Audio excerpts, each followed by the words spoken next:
evening. I hereby call the Palm Springs Regular City Council meeting of July 8th, 2021 to order.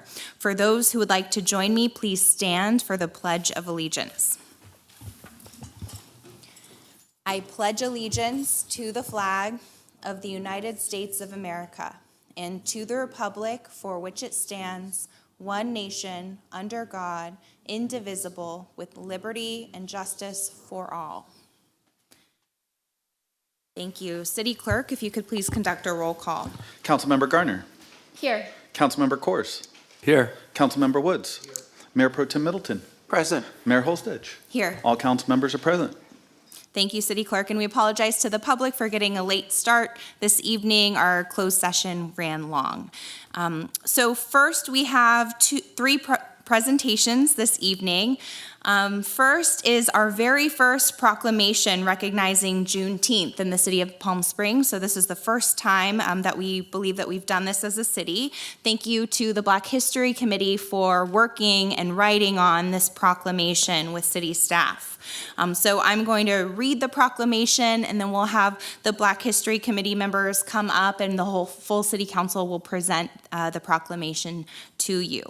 So whereas June 19th, 1865, 2 months after the Civil War, 2 years after President Abraham Lincoln signed the Emancipation Proclamation, and almost 90 years after Independence Day, Black residents of Texas and other states were still enslaved, and then received word that they were free from bondage by the United States of America.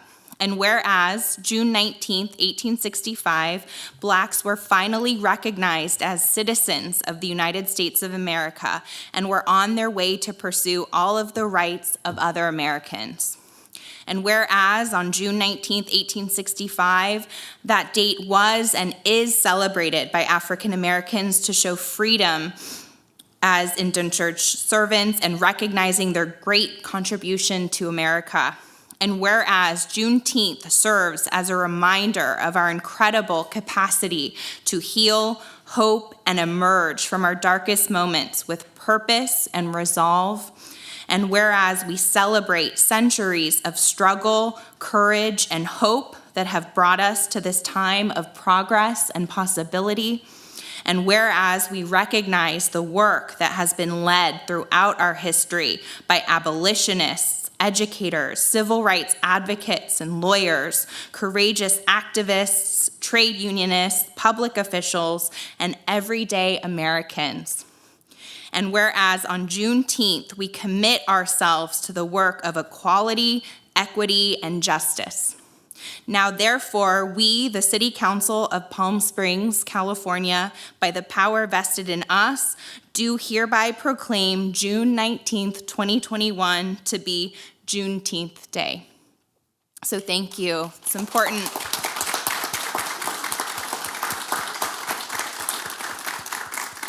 Incredible moment. Thank you to all the Palm Springs activists and leaders who've really led the way for decades and decades. We salute you and your work, and we know we have a lot more work to do, and the City Council is committed to doing that work with you. So thank you. We'll present the proclamation. So if all of the Black History Committee members can join us in front of the dais, please.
Next, this evening, we have a proclamation recognizing Parks and Recreation Professionals Day, and Mayor Pro Tem Middleton is going to present this proclamation on behalf of the full City Council. All right. Thank you, Madam Mayor.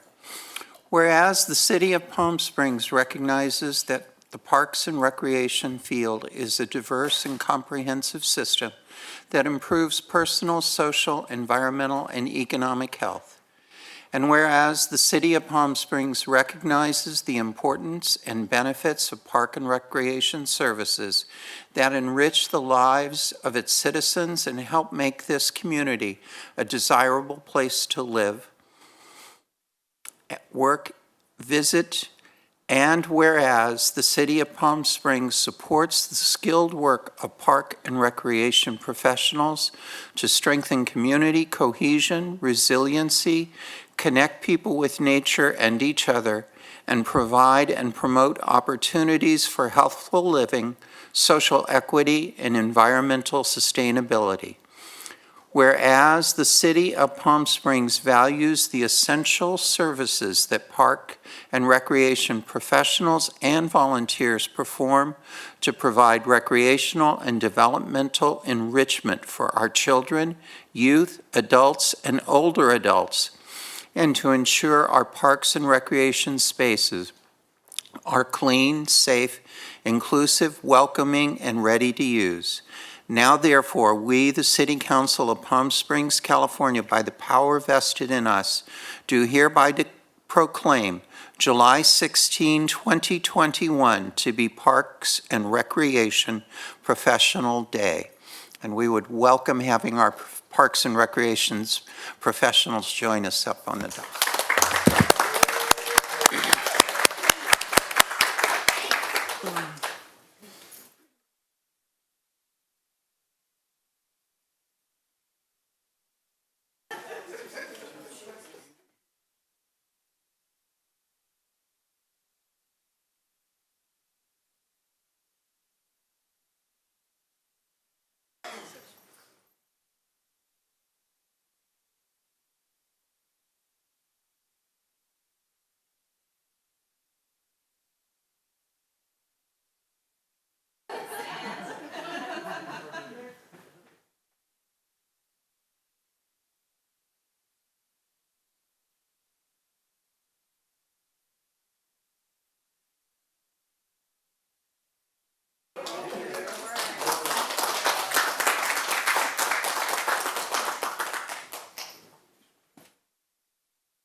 Thank you all for your work. Thank you so much for making our city so special. Next, our last presentation for the evening is an aerial mosquito control application. So there is a slide here to alert the public that every Saturday from July 10th to July 31st from 2 a.m. to 7 a.m. And then every other Saturday from August 14th through August 28th from 2 a.m. to 7 a.m. there will be an aerial control operation to eliminate invasive mosquitoes. So treatments will take place by using an ultra-low volume helicopter along Ramon Road, Sunrise Way, Laverne Way, and the Mountain. And if you have any need more information about this, please visit cvmosquito.org or call 760-342-8287. So with that, we are going to take a 5-minute recess and we will come back and move forward with acceptance of the agenda.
Order add urgency items, note abstentions or no votes on consent calendar items, or request consent calendar items be removed for separate discussion. So I'd like to entertain a motion for acceptance of the agenda, and are there any items that staff or council members would like removed from the consent calendar for separate discussion or vote? So first, city staff, are there any items? I'm not seeing any that staff would like to pull. Council members, are there any items that you would like to pull at this time? Mayor Pro Tem Middleton. Not one that I would like to pull, but item 1K involves CalPERS, and I would ask the city attorney to repeat again, as he's done before, his determination that I am not conflicted in making a vote on a CalPERS issue at City Council. Yes, that is correct. Okay, thank you. Thank you. Are there any other council members who would like to pull any items? Seeing none, can I have a motion for acceptance of the agenda? So moved. No. Oh, you have to push buttons. Buttons now. Yeah, that's right. Sorry. Okay.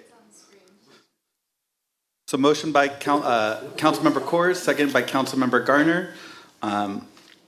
Councilmember Kors. Yes. Councilmember Garner. Yes.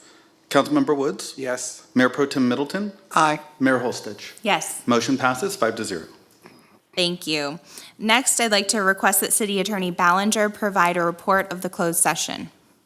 Yes, Honorable Mayor, members of the City Council, and members of the public that are at home tonight, the City Council met in closed session earlier to discuss the items that are listed on the agenda. There are no items that are required by law to be reported out. However, with regard to the Talkett's Canyon golf course item, the council met in closed session to discuss some appraisal issues with that. And as the city has indicated previously, the city is committed to a full process of public participation before any decision is made with regard to that property. The City Council reaffirmed that position in closed session and directed the city's negotiators to institute a process of involving the public in a listening session for the City Council to hear the concerns and questions from the public. So the city will be moving forward with that process. Otherwise, there was no reportable action. Thank you, City Attorney. The next item is public testimony. This time has been set aside for members of the public to address the City Council on non-public hearing agenda items only. 2 minutes will be assigned to each speaker. You are asked to please begin your time by telling us what agenda item or items you are speaking about. Please note that testimony for public hearings will be taken at the time of the public hearing, and general public comment for subjects not on the agenda will be taken later in the evening around 9 p.m. So tonight, the City Clerk will be contacting speakers by telephone. City Clerk, if you could please begin.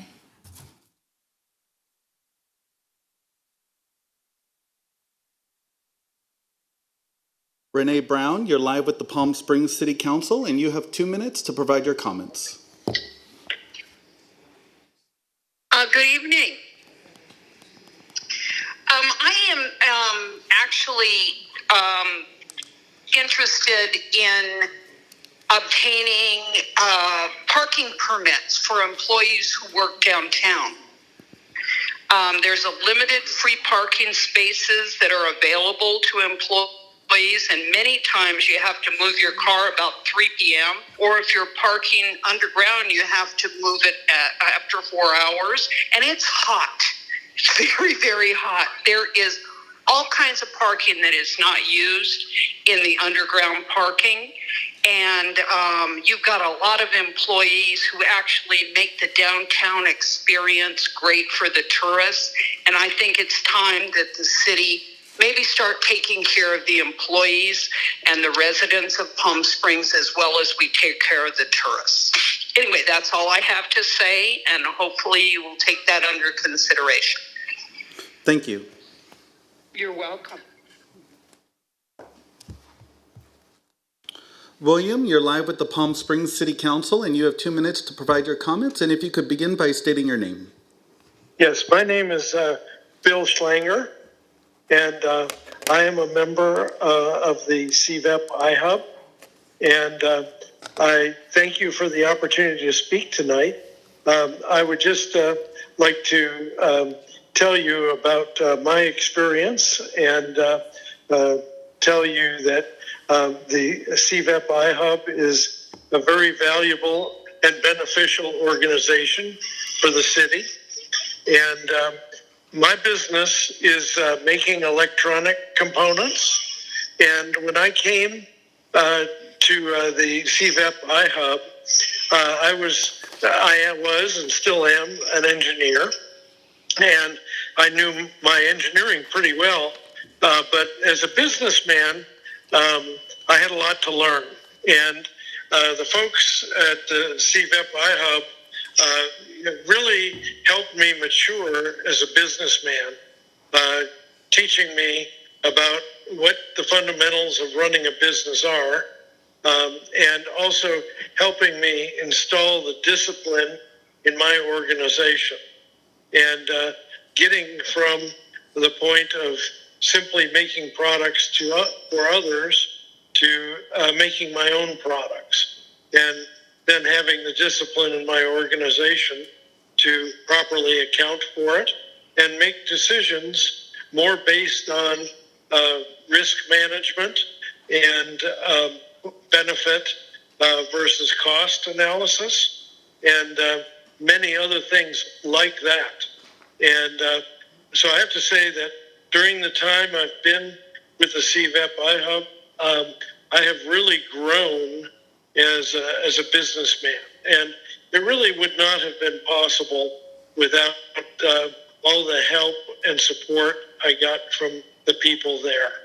And we were assigned a coach, and he really helped us with our systems and, as I said, our discipline. And I don't think we would be here today Sir, your time without has elapsed. the CVEP iHub. William, And yes, your time is over. thank you. All right, thank you.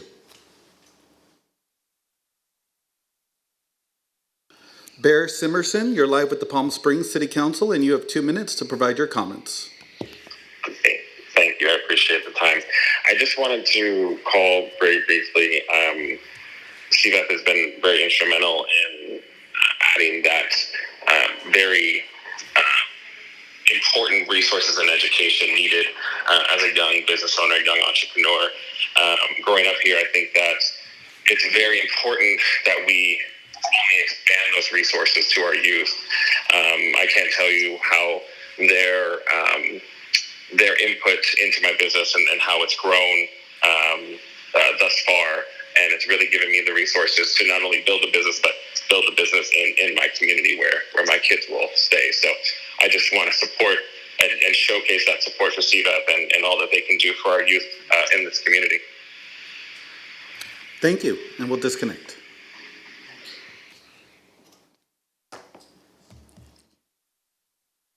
Jeffrey Bernstein, you're live with the Palm Springs City Council, and you have 2 minutes to provide your comments. Thank you. Mayor Holstage, Mayor Pro Tem Middleton, Council Members Garner, Coors, and Woods, and City Manager Clifton. My name is Jeffrey Bernstein, owner of Destination PSP. I want to speak on agenda item 5D regarding the discussion of outdoor merchandise. Retailers have valid reasons for being allowed use of outdoor space for merchandise. First, this is something that has been allowed selectively for certain areas of the city, but not all. This is clearly not fair to other retailers. Secondly, the city allowed restaurants free use of spaces for parklets for more than a year without permitting retailers such use. It is unreasonable to support one business sector hurt by the pandemic and not another. That said, the parklet issue also taught us an important lesson on what works and what doesn't, what may be good for one business but hurt another, and what may be good for one business may be bad for the city's image. Yesterday, the city sent out a notice to restaurants letting them know that they were extending the parklet use for an additional 12 months subject to design and use modifications. The issue is not just whether they should be allowed or not, or even whether they should go beyond the frontage of the restaurant. The city also sent out a survey soliciting opinions about outdoor merchandise. There was a very short, simple survey, which will lead to a good response rate, but didn't even address the issues we already know exist regarding parklets. Anyone who has traveled has seen cities where outdoor merchandise is both attractive and helps the business. We've also seen places where it looks like a garage sale. For my business, we're not interested in having regular outdoor merchandise. However, we have a boost for Village Fest and Pride and have asked the city to cover those costs for as long as restaurants were given free space. There are also special events and days where we have wanted to put merchandise outside. However, I know other retailers that do want outdoor merchandise and can do it attractively. I think you'll find that most retailers have very specific ideas on what they would like to do regarding outdoor merchandise, if anything at all. My recommendation is to start with getting that information, then do a survey, then develop the design standards, then revise the rezoning code. Thank you. Thank you. Madam Mayor, that concludes public comment, and we were able to reach everyone tonight. Thank you. Thank you very much. Thank you to everyone for calling and providing public comment. The next item is City Council and City Manager comments and reports. City Manager, do you have any reports at this time? I just want to note for the public, if you are intending to speak on a non-agenda item or on public hearing item 2A, we will be contacting you later in the evening. Thank you. Thank you, Mayor and Council. I just have a few things I'd like to highlight this evening. The first is I want to give a little recognition to our most recent 4th of July celebration. We had a really good time. I think the real consensus there was having activities spread throughout the day, spread throughout the town was just a huge success. I know I took my family out to the parks and we had a really good time, so I wanted to give compliments to our Parks and Rec team and others that helped put that together.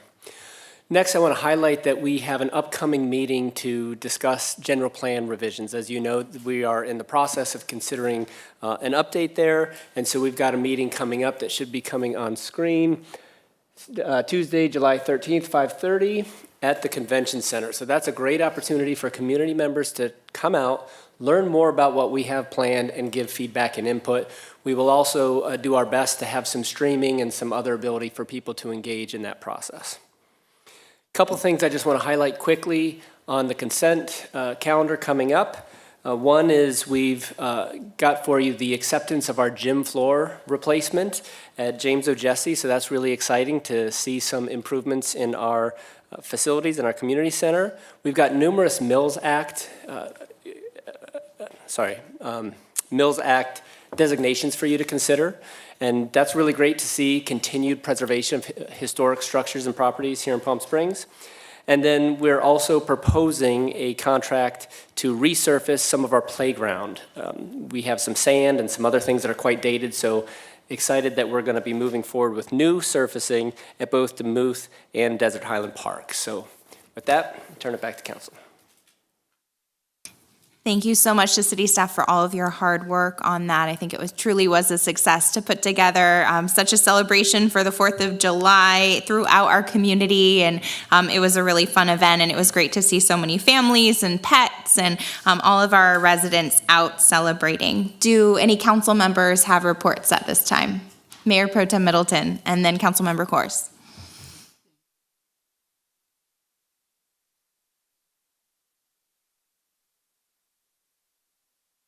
But most prominently in many boards and commissions, along with Councilmember Woods, we've had an opportunity to interview a number of people who step forward to volunteer to serve on boards and commissions.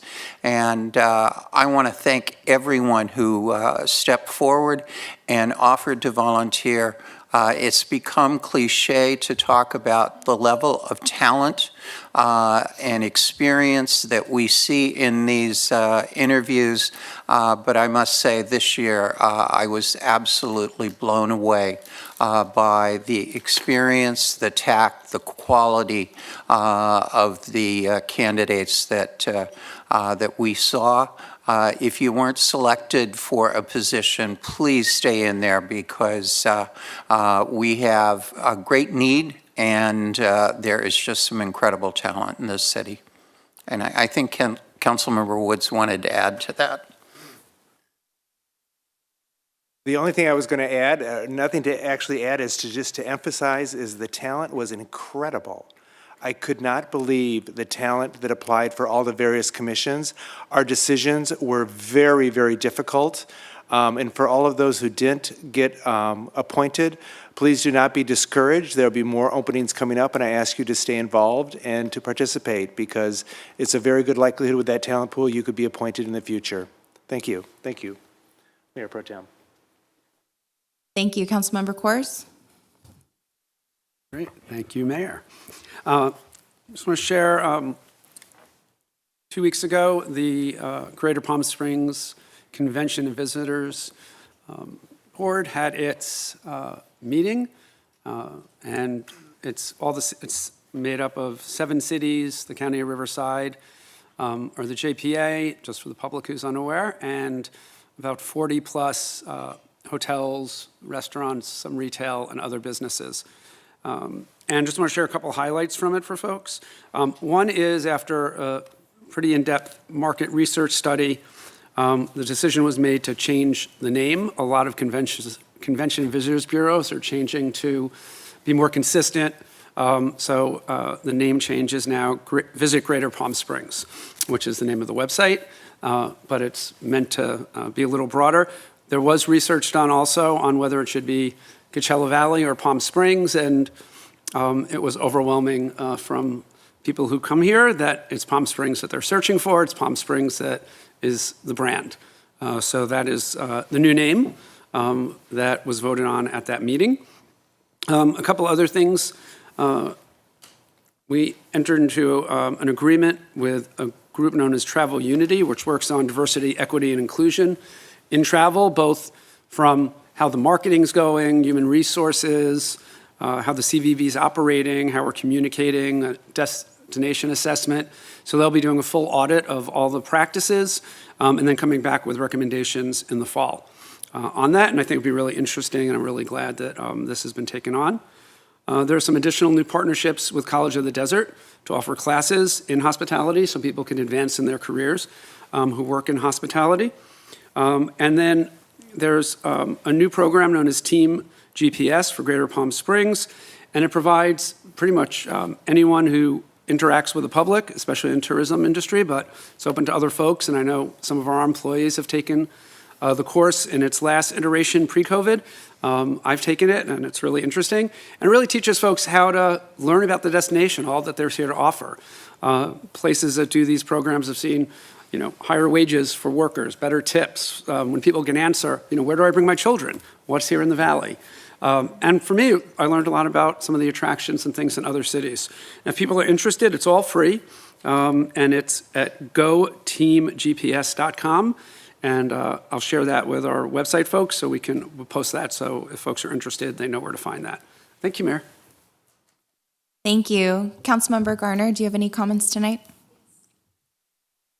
Thank you, Mayor. I just wanted to address that we did have a shooting in District 1 early this morning. We don't have a lot of information to share. What's in the news is all that we have at this time. But I did want to let the community know that we are going to be planning a community meeting for next week sometime. So to just please look out for that. And of course, if you have any information that you'd like to share with our Palm Springs Police, I'm sure that they would appreciate that. And I just wanted to send my condolences to the family and friends of the young woman that was lost this morning. Thank you. Thank you, Councilmember Garner. I have a few updates tonight. Everyone else was succinct, but I have a whole list of things we've been working on together and appearances that we've made. So first, I think nearly all of the Palm Springs City Council joined Congressman Ruiz for a press conference for President Biden's signing of H.R. 49, which is naming Pulse Nightclub as a national memorial. So thank you to the congressman for his representation of our LGBTQ community as well as our communities of color. I also attended the CVAG Executive Committee, and we attended the General Assembly with all of the members of CVAG, the Coachella Valley Association of Governments, and I'm proud to announce that the City of Palm Springs was next in line to be a appointed chair of CVAG, of that agency. So I believe that only happens every 12 years in the rotation. So it's a big moment for our city to lead the way for the region. Councilmember Garner and I also held an affordable housing and homelessness standing subcommittee meeting with city staff. We had 50 people or so participate from the public we had the county give updates, the city give updates, and other service providers provide updates about services and homelessness in the city of Palm Springs, including the 24-hour overnight cooling shelter that is at the United Methodist Church in Palm Springs, and really excited about the progress that we're making on homelessness, especially focused on permanent solutions to homelessness and really focused on services getting people off the streets and into whatever services they need. We also had a ribbon cutting for the reopening of Village Fest. I know the community was really excited to celebrate the reopening. What an important community event. So we're glad to see that coming back. We also got a funding request for Priority 1 Coachella Valley that I wanted to alert the community and the city council about. This is the 501c4 advocacy organization that's been created regionally to advocate for a CSU campus in the Coachella Valley. And so we are one of the 2 finalists along with Stockton at the state level, and getting a CSU campus really could be the most important economic development initiative that we could support as a city. So that will be coming to the full city council for consideration. I also was honored to throw out the first Palm Springs Power first pitch last night. I have to say I did not make it from the mound to the catcher's mitt, but I was the first ever person to throw the pitch with a baby. I was holding the baby, so I blamed it on that intentionally so that I wouldn't be ashamed for not being able to throw a good first pitch. And then last, I attended today, all day, a summit for Mayors for a Guaranteed Income. And so this is their 1-year celebration since Mayor Tubbs started Mayors for a Guaranteed Income and did the first pilot program in Stockton. And so I joined their press conference with Mayor Tubbs, Mayor Eric Garcetti, Mayor Rob Garcia, Mayor Lindsay Horvath in West Hollywood, and Supervisor Holly Mitchell in Los Angeles. So there's a lot of effort around finding pilot programs for universal basic income or a guaranteed income to help lift people out of poverty instead of the traditional anti-poverty programs that put up a lot of barriers and often trap people into poverty. So for example, West Hollywood is doing a pilot for aging LGBTQ seniors. So I thought the Palm Springs City Council would be interested in that, and I was proud to represent our community. So with that, that is all the city council and city manager comments and reports. And last, I just want to say how exciting it is to be back in person and in real life and not on Zoom and see our colleagues here and with city staff and council chambers. We haven't done this since March or February of 2020. So it's been a very long time that we've been trapped in little Zoom rooms and little screens together. So this is an important moment, and we are very much looking forward to the public joining us in council chambers, and we will have an update soon about when that will occur.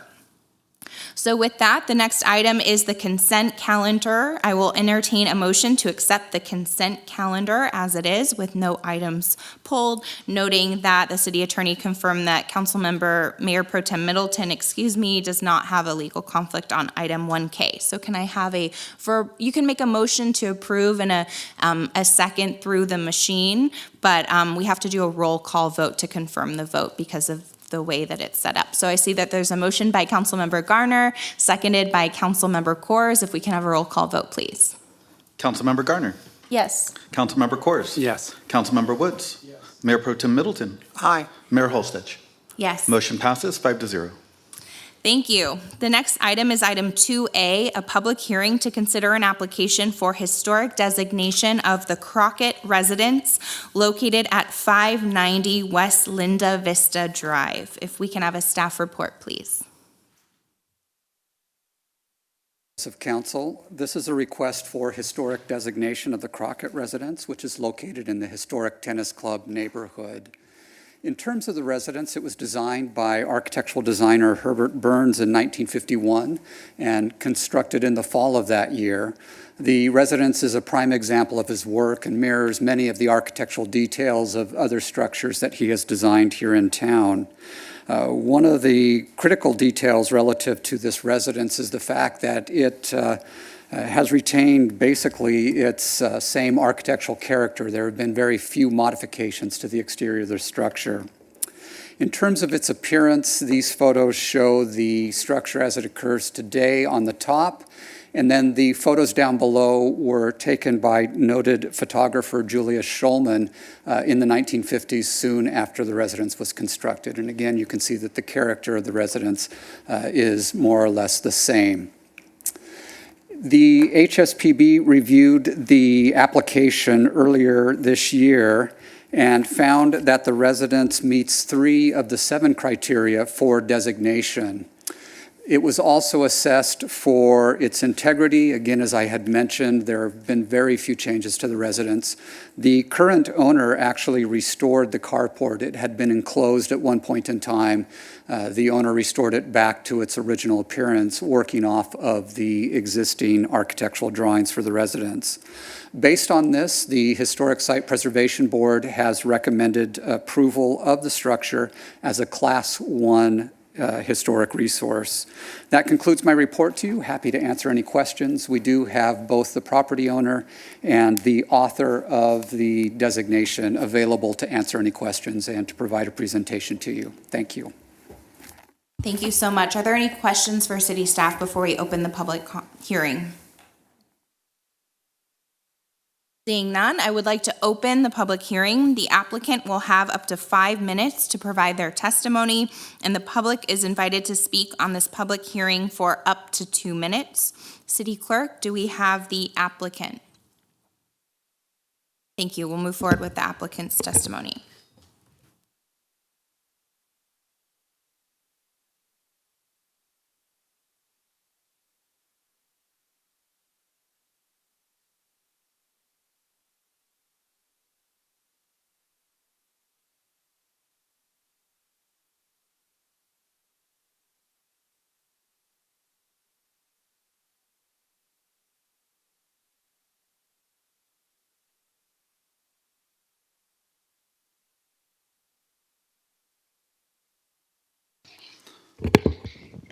Michael Horn, you're live with the Palm Springs City Council, and you have up to 5 minutes to provide your comments. Okay.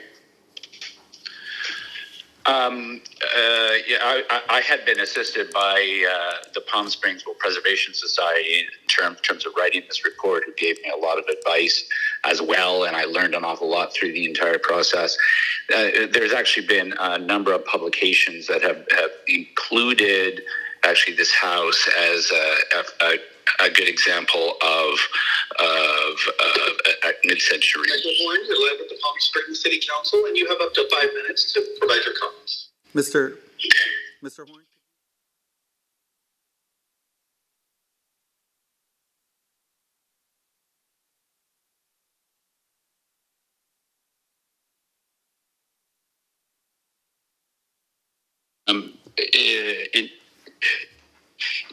It was clear at the time I purchased the house a number of years ago that this house had been something special. I knew that it was architecturally significant, that the architect was also significant in the history of Palm Springs, but it had been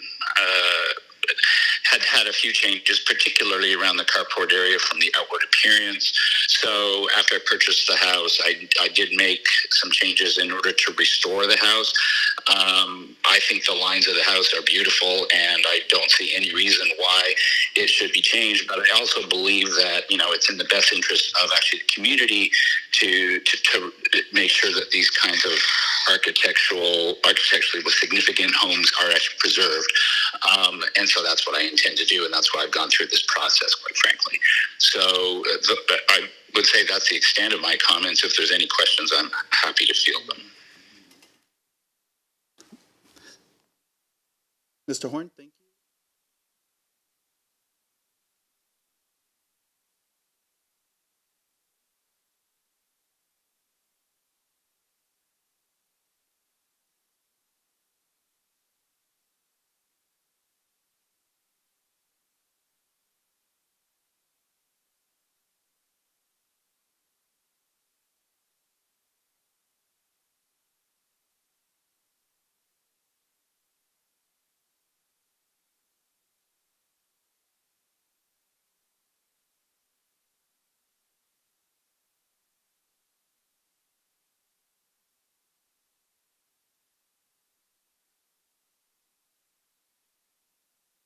Steve Keelan, you're live with the Palm Springs City Council, and you have 3 minutes to provide your comments. Thank you, Anthony, and greetings, everyone. Thank you for considering this tonight. I won't keep you long. I just wanted to convey that the Palm Springs Preservation Foundation enthusiastically supports this nomination, and I know that you've just heard from the owner who does as well. Many people know Herbert Burns' work through his many hotels throughout the tennis club and other areas throughout the Coachella Valley, but he also did design a dozen or more custom homes, and this would be the first one designated. They're all custom, they're all high-end, they're all in the late modern style, which is pretty scarce throughout the Coachella Valley, so it's nice to have examples of this to show in our stock of historic buildings.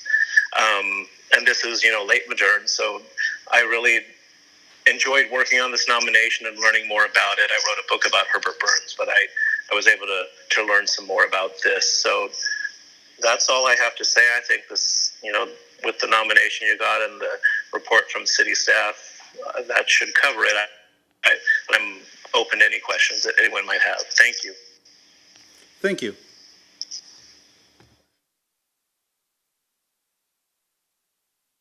Madam Mayor, that does conclude public comment. I will keep Steve Keelan on the line in case you have any questions. Thank you, City Clerk. So there being no other speakers, the public hearing is now closed. Is there any discussion or additional questions from City Council, or is there a motion? I see that there's a motion made by Mayor Pro Tem Middleton, seconded by Councilmember Coors. Is there any further discussion? Seeing none, can we have a roll call vote, please? Mayor Pro Tem Middleton. Aye.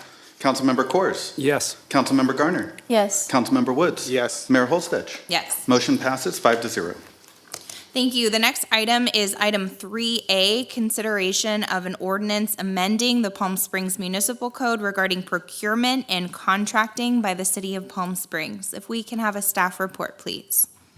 Yes, Honorable Mayor and members of the City Council, the item before you is a proposed introduction and first reading of an ordinance that would amend and update the city's procurement title. That's Title 7 of the city's municipal code. From time to time, the state amends the statutes that establish the different levels of procurement authority, and it's been quite a while since the city has updated its ordinance, and so what this ordinance does is it updates our dollar thresholds to be more in line with what the state statutes authorize and what other local jurisdictions have in their ordinances. Specifically, the current dollar threshold for staff to award contracts is $25,000. This moves that up to $75,000 for supplies and services, as well as professional services, and anything over $75,000 would require City Council approval. For public works projects, this ordinance also adjusts the dollar threshold to $60,000, which can be awarded by force account, negotiated contract, or purchase order. Anything over $200,000 would require a formal bid process, and for those public works projects between $60,000 and $200,000, there's an informal bid process, which still involves going out to local contractors and receiving quotes, but it's less cumbersome than the formal bid process. The ordinance also updates various terms and definitions in our ordinance and streamlines the process, providing for more authority to delegate decisions from the City Council to staff when the council determines that's in the best interest of the efficiency of the city. So with that, I'm available to answer any questions should the council have any. Thank you. Are there any questions or comments from Councilmember Garner and then Councilmember Coors? Thank you. Just had a question about page 63. It lists exemptions, and I wanted just some clarification on number 2, contracts for special investigative services for law enforcement purposes. So that looks like something we didn't have before, or perhaps it was just moved. I'm not sure, but if you could expand on that. That is new, and perhaps our police Captain here can provide more information, but I believe that the purpose of that is if certain investigatory services, if done through the public process, would compromise the investigation, then the idea here is that those can be done still through a competitive process, but not through a public process. Thank you.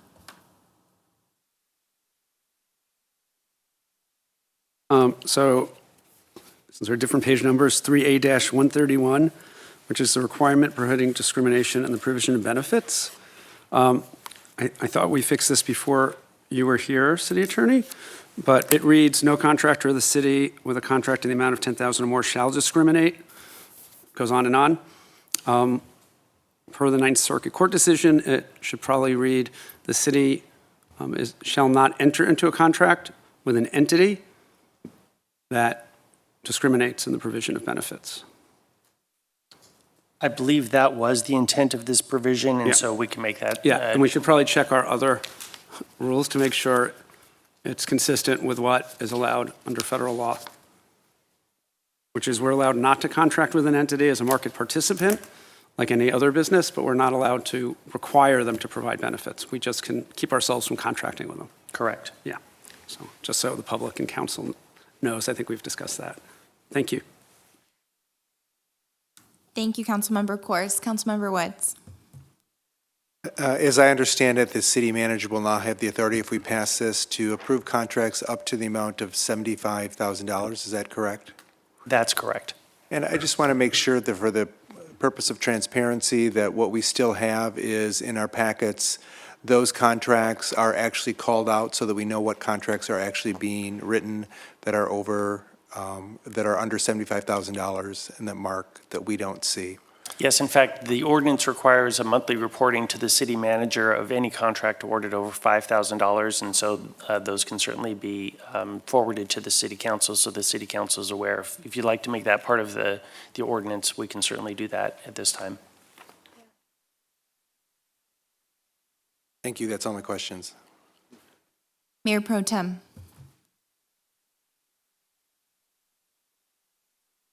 Thank you. There's a motion made by Mayor Pro Tem Middleton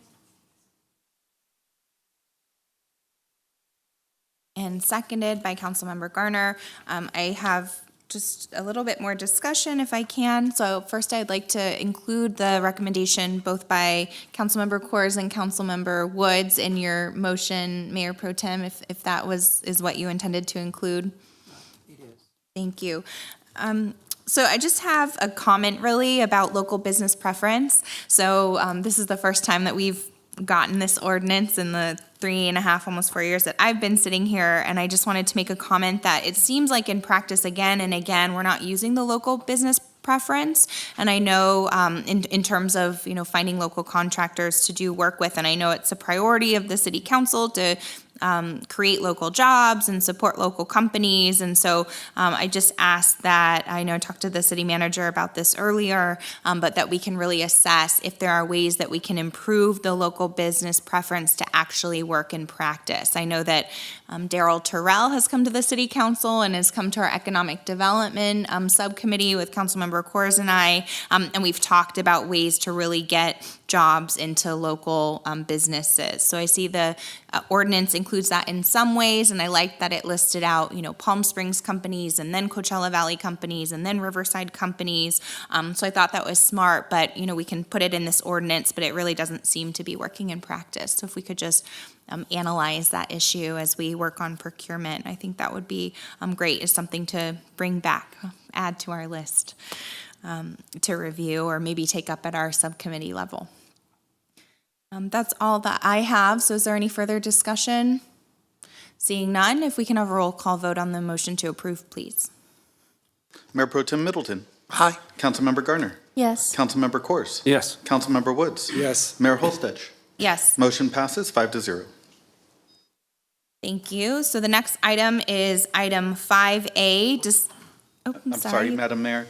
I do need to read the ordinance title. Thank you. An ordinance of the City Council of the City of Palm Springs, California, amending Title 7 Procurement and Contracting of the Palm Springs Municipal Code regarding procurement and contracting by the City of Palm Springs. Thank you. Thank you. So the next item is item 5A, discussion of a proposed amendment to off-street parking requirements. If we can have a staff report, please. Council, this item is before you for direction from City Council in terms of the city's existing parking requirements as they are currently written in our zoning code. By way of background and history, the existing parking requirements we have in our zoning code largely have been not updated since the 1980s. That was when we had the last major update to the city's zoning code. And in fact, quite a number of those parking requirements are carryovers from the 1965 zoning code. So what we have is a zoning code that could be seriously out of date. Another issue in terms of the parking requirements is the ones that we have in our zoning code are largely based on peak hour parking. What that means is they're based on Black Friday parking counts, that you want to be able to accommodate all the cars and shoppers for Black Friday, and so your parking lots are only at their maximum capacity one day out of the year. So that creates some issues for us and some problems, and so that's one of the reasons why we wanted to get direction from the City Council about moving forward on making modifications to our parking requirements. In terms of how the parking requirements work, they're based on a number of different formulas. Typically, for a commercial business, the parking requirement will be based on the gross square footage of the building. There are other uses that are based on the number of seats. For example, theaters and restaurants, the parking requirement is typically based on the number of seats in the restaurant or the theater. Hotels are based on the number of units in the hotel. And then multifamily properties are typically based on the number of bedrooms in the units. Now, we have made minor updates to parking requirements over the last several years. You may recall that as part of our update to the mixed-use standards, we adopted a lower standard for residential as part of a mixed-use complex, which we've had some success with that and a couple of the other things. In terms of off-street parking requirements, when we don't fine-tune them to current conditions, we have two problems. If we don't require enough parking spaces, we typically have a spillover problem where customers will park at an adjacent business. Going the other direction, if we have too many parking spaces, it can contribute to other situations. Here in the desert, one of the biggest problems we have is when you have unoccupied parking spaces and a large sea of asphalt, that contributes to the urban heat island effect. So especially for us, that's a big problem when we don't have parking ratios that match our current conditions. As we look at the fact that, again, we haven't made an assessment of these since the 1980s, things have changed in Palm Springs in terms of we have better transit than we did back then. We see more car sharing services, Uber, Lyft, et cetera. We have much more interest in cycling, and we've made a lot of inroads in creating more cycling routes throughout the city. And so with those things, I do believe that we do need to make an assessment of our parking requirements. The American Planning Association has been monitoring changes in parking policy over the years and has noticed a significant policy shift since the early 2000s. We see different ways of establishing parking requirements other than using the peak hour formula. For example, some cities are using a market-based approach. Others are looking at a context-based approach where you have different parking requirements based on urban, suburban, or rural factors. Some cities have established parking maximums instead of parking minimums. And then there are other approaches, such as policy-based approaches to parking. So, for example, reducing the number of parking spaces for uses that are adjacent to transit areas encourages more development adjacent to transit, which helps to alleviate both parking and traffic issues. So there's a number of different approaches that we can investigate. What I would recommend to the City Council is that this is something that the Planning Commission and planning staff can undertake using guidance that's provided from the American Planning Association to assess the city's parking requirements. Things that we would also look at, the city has an in-lieu program for downtown and portions of Section 14. We haven't looked at those rates for the in-lieu parking in quite some time, and so that's something that I'd recommend we also investigate. All of that could be done in-house by staff and by the Planning Commission based on the tools and resources that we have available for us. I would estimate that it would take us approximately 6 months to 8 months to go through that process. One of the things I haven't included and you might want to consider is that we might look at doing an occupancy study. This would help us to fine-tune our parking requirements.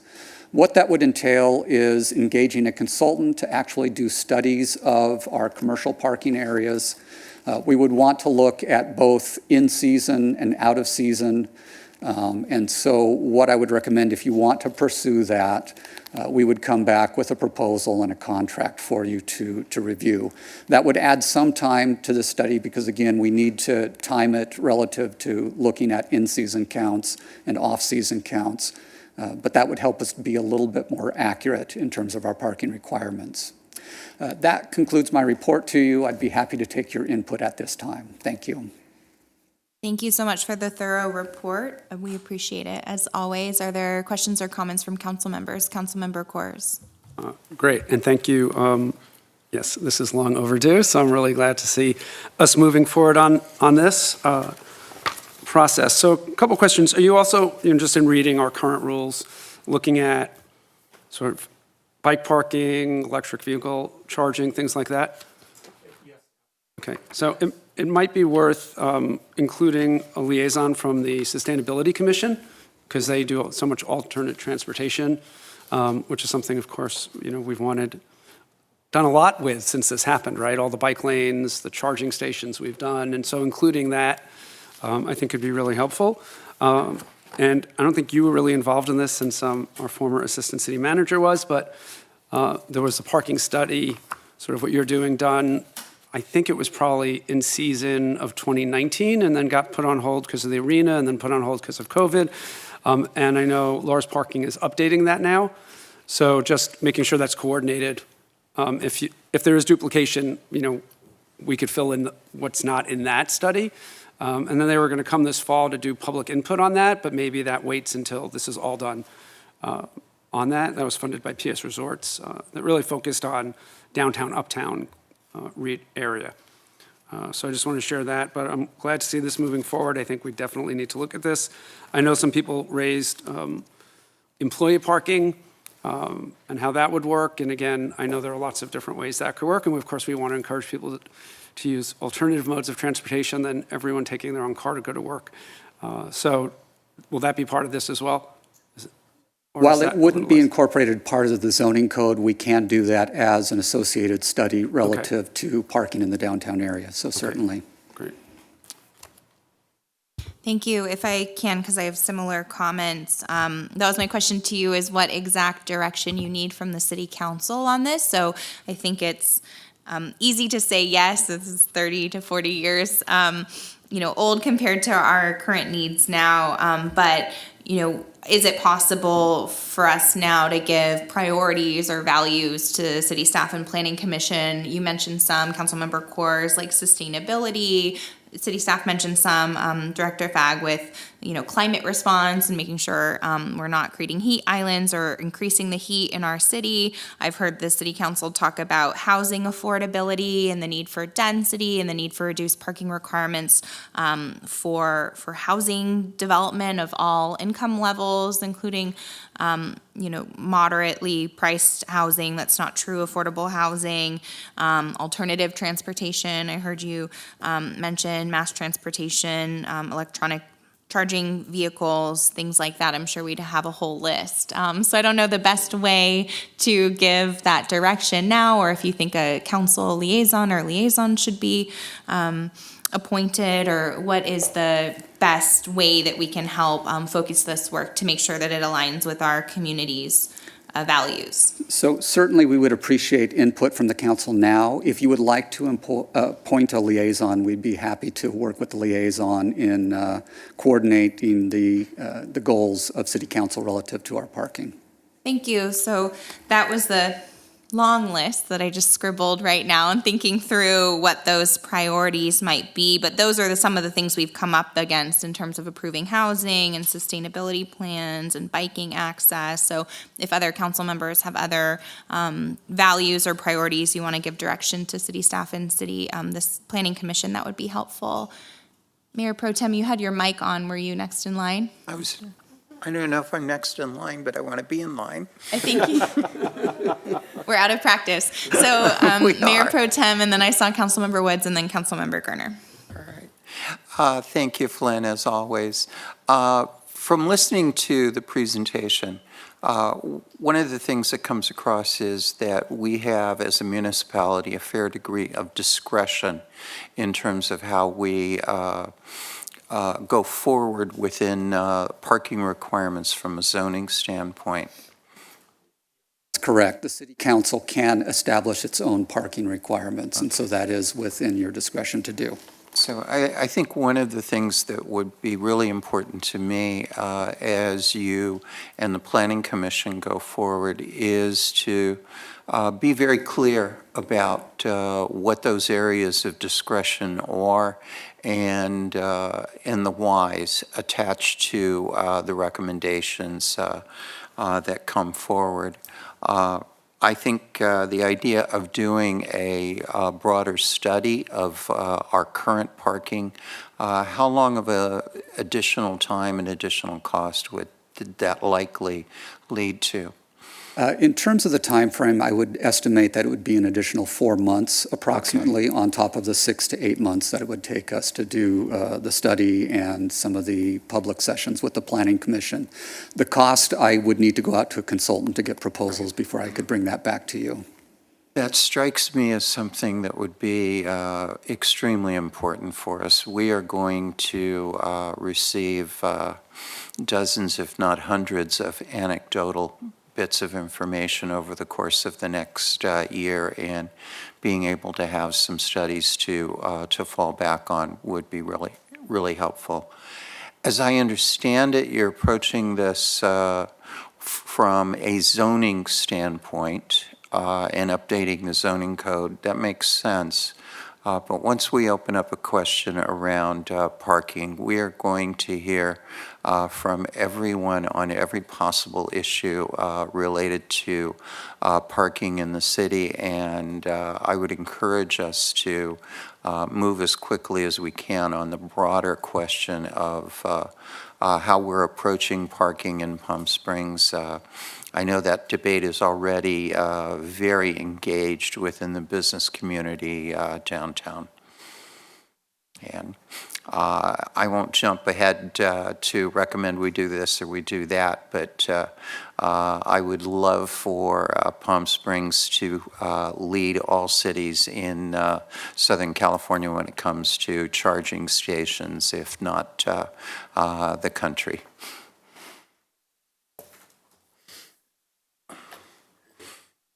Councilmember Woods and then Councilmember Garner.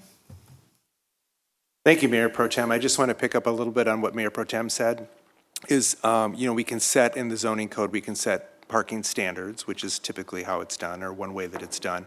But there are opportunities for discretion, so I think that having something with shared parking as part of it is really going to be important. Also, the ability to waive those parking standards through a parking study, such as if you did maybe a senior housing complex or a low-income housing complex, that you provide a parking study that gives that's verifiable by our engineering department, that would allow them to look at parking maybe in a different way than what our zoning code might outright say. I also think if we reduce the parking requirements drastically, we really need to look at what the impacts are going to be on neighboring residential areas and what that might be as to permit parking districts and what that might mean to the city. That could be a big impact. It could be a big cost to the city, and just what that would mean. Lastly, in regards to Councilmember Corr's of bicycle parking, I think we need to tie bicycle parking much more distinctly to parking requirements than we currently do. And by that I mean the number of parking spaces provided, the number of bicycle lockers provided versus just bicycle racks, what those should look like to make sure that they're safe. some standards with that. Also, in order to encourage the use of alternative forms of transportation, or I should say just bicycling, to provide showers in certain instances so people can ride their bike, and to provide clothes lockers so that there's a place to provide them, and having those as distinct criteria within the zoning code along with our parking requirements. Thank you. Thank you. My biggest question here is just how this change will impact the current parking lots. And that's the big thing that I'd like to know. Does that mean that we can have more development at the Walmart shopping center because there's too many parking spaces? How does all of that work? I'd love to find that out. Yeah. Certainly in making modifications to your parking requirements, it can impact development and can impact development positively. As you've mentioned, our commercial shopping centers may have more parking spaces than are actually needed based on use. What that might result in is actually more development at those shopping centers. One of the things that the Planning Commission has been investigating as part of our discussions on the general plan and the housing element is how do we incorporate more multifamily housing in the city of Palm Springs when we are running out of developable land. By looking at efficiencies in parking, that makes it possible to look at reuse of existing commercial sites and incorporate housing in commercial areas by doing that. And so one of the benefits, if we go that direction in terms of reducing commercial parking requirements, may help us solve another problem in terms of encouraging more multifamily housing in Palm Springs. Great, thank you. And then you mentioned an in lieu program. I'm not familiar with that. In the downtown area and in portions of Section 14, we have a program that, based on the fact that those areas are essentially built out or very dense, when there is a change of use or an expansion of a building, rather than providing the additional parking spaces that would be required, the property owner can pay an in lieu fee, which goes to the city into a specific account that is for either the purchase of land for parking lots or the development of parking structures. We've had that program in place for over 20 plus years. But that's one of the ways that you also encourage economic development in an area where it's not possible to do more surface parking. And you also encourage parking structures and communal parking for multiple uses. And so that's one of the things that we need to examine is the rates that we're charging for that, and are they appropriate for us as the city to develop more parking? Great, thank you. And then I actually was getting into details when I was reading this, so I want to just raise a few things that I would love to have discussed. The first is shade. We have just hardly any shade at our parking structure, our parking lots. Some of that is because the shade is being provided by trees that have just not grown enough, but I'd like to see us do more than just trees, especially when it's taking years and years and years for them to actually develop into full coverage. At Palm Springs High School, they have solar panels that are over, and I'd like to see more of that throughout our city. And along those lines, recently we had the Short Film Festival in Palm Springs, and at the Camelot Theater, there's no shaded parking, but right across the street, there's shaded parking at the high school. Well, it's school's out, I went ahead and parked under those shade structures, but technically they're not allowed to do that, right?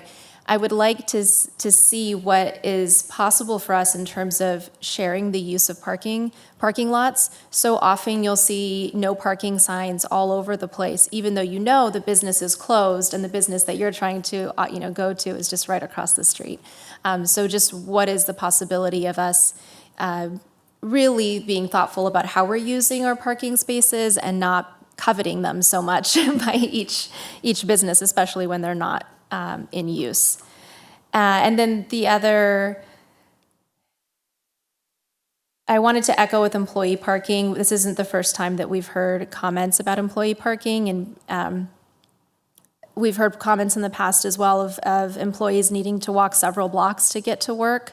So having designated spots or something throughout our downtown to help people get get to work, I think would be really important. And then the last thing, and I might just email you with more minor details, but the last larger issue is that we have some areas of town where there are significant amounts of red zones. For instance, we have that in Desert Highlands right by the park. It's a red zone and there's no parking signs all along the park. It's not enforced. People park there anyway. But the point of it is, why do we have it there to begin with? Maybe we should be rethinking some of those areas. And then we also have some areas that have kind of blind spots where you can park and people do park, and then there's a lot of difficulty there. So I'm hoping that through this discussion, we can also identify those areas. I think some of that might have already been done with the walk study that was done with sustainability, but I'd like to see that connected too. And that's it for me. Mayor, as Councilmember Garner just said, if you have additional thoughts relative to parking, feel free to email those to me so that we can include those as we begin those discussions with the Planning Commission. Mayor Pro Tem. Thank you. And thanks to Councilmember Garner for raising the issue around shade. It reminds me of one of my frustrations from my time on the Planning Commission. I think we need to revisit the setback requirements for shade structures against property lines in Palm Springs. We require way too much space, in my opinion. I can appreciate the need for aesthetic requirements, but we lose a tremendous number of available parking spaces, particularly in apartment buildings, that could be shaded if we were able to go up to the property line in an aesthetically appropriate fashion. Thank you. And Director Fagg, you talked about the Planning Commission, and I know City Council has also prioritized the building of multifamily housing and more density. I know that we've lost units, probably dozens of units just in the time that I've been on City Council because of parking requirements in affordable housing developments, at least, though we've been flexible, and state law this is an area that state law and the state is really forcing localities, which I support, to reduce parking requirements. But I've also heard City Council talk about mixed use. So to Councilmember Garner's point about commercial areas that might not be fully utilized, or other areas, I know we've kind of gotten the parking requirements have been a barrier to approving or considering even adding mixed use to certain corridors. So I fully support the occupancy study being included. I think I heard all of council supporting that as well. And I heard you say, I think that it will be the city-wide and not just related to downtown, right? Correct. Because it does seem like there's a mismatch. There's areas where parking is really scarce, and then there's areas where there's too much parking in certain developments, which is what happens when our zoning code is old. So thank you so much for bringing this forward. I think it's really important. Is there any other feedback that we want to give at this time, or that you need from us in terms of direction for Planning Commission? No, thank you. You've been very complete in your direction to us, and we'll proceed. Again, if you have any other thoughts relative to parking, please feel free to email me. Thank you. And is there a way for the public? I know we had some public comment, but there are people probably listening and being inspired about, their comments and thoughts about parking throughout the city. So what's the best way the public can provide those comments as well? They can go ahead and email us. We have the planning email address, which is planning@palmspringsca.gov. So any thoughts that the public may have, again, planning@palmspringsca.gov, and we'd be more than happy to consider those and forward those on to the Planning Commission for consideration.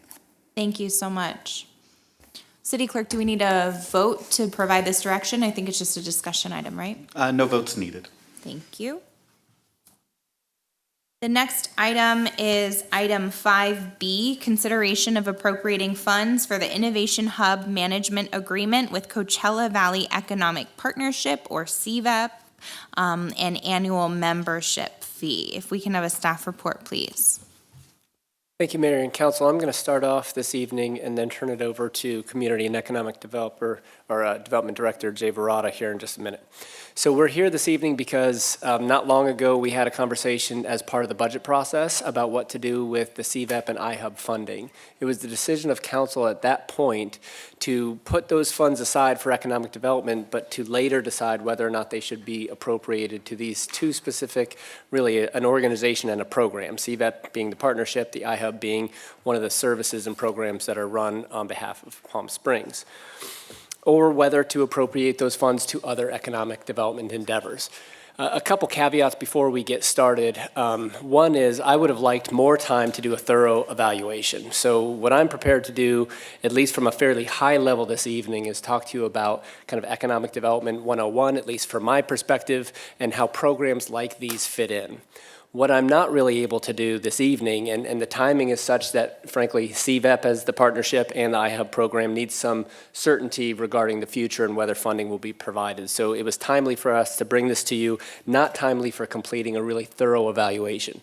So I'm not prepared to talk about the efficacy of these programs specifically. I don't know a lot about the history of CVEP.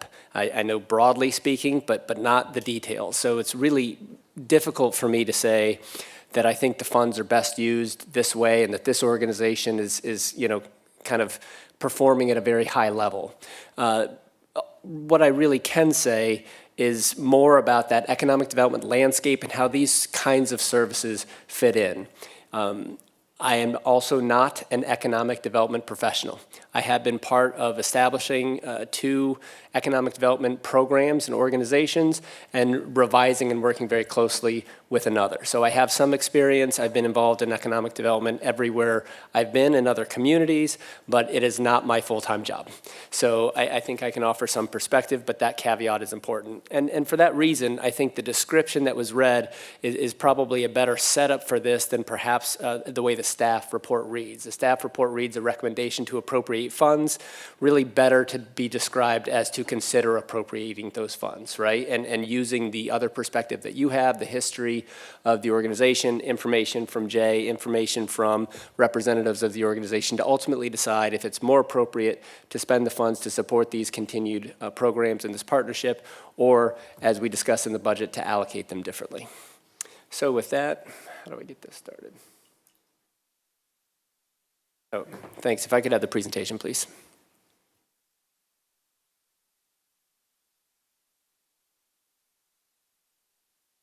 Okay. So I'm going to go a little bit panned out for this to, again, talk about the economic development landscape and how these programs really fit in. I want to make a couple other observations about what makes this a little bit difficult. One is that while it is clear that economic development is a strategic priority for this council, I don't think we have a really comprehensive strategic plan for economic development. So in part for that reason, we also don't have really clear measures for CVEP and the iHub, and they wouldn't be compared against those goals that you would find in a strategic plan. So it's a bit of a program in a vacuum, to be honest, and as we describe a contrast to other economic activities like tourism, I think it will become even more clear to what extent these programs are kind of isolated and not operating within a richer network of economic development activities. So not to go too basic in this, but I think it is important because economic development can mean a lot of different things to a lot of people and communities, frankly. In many places, economic development means retail sales capture, right, for communities that might not have a particular business.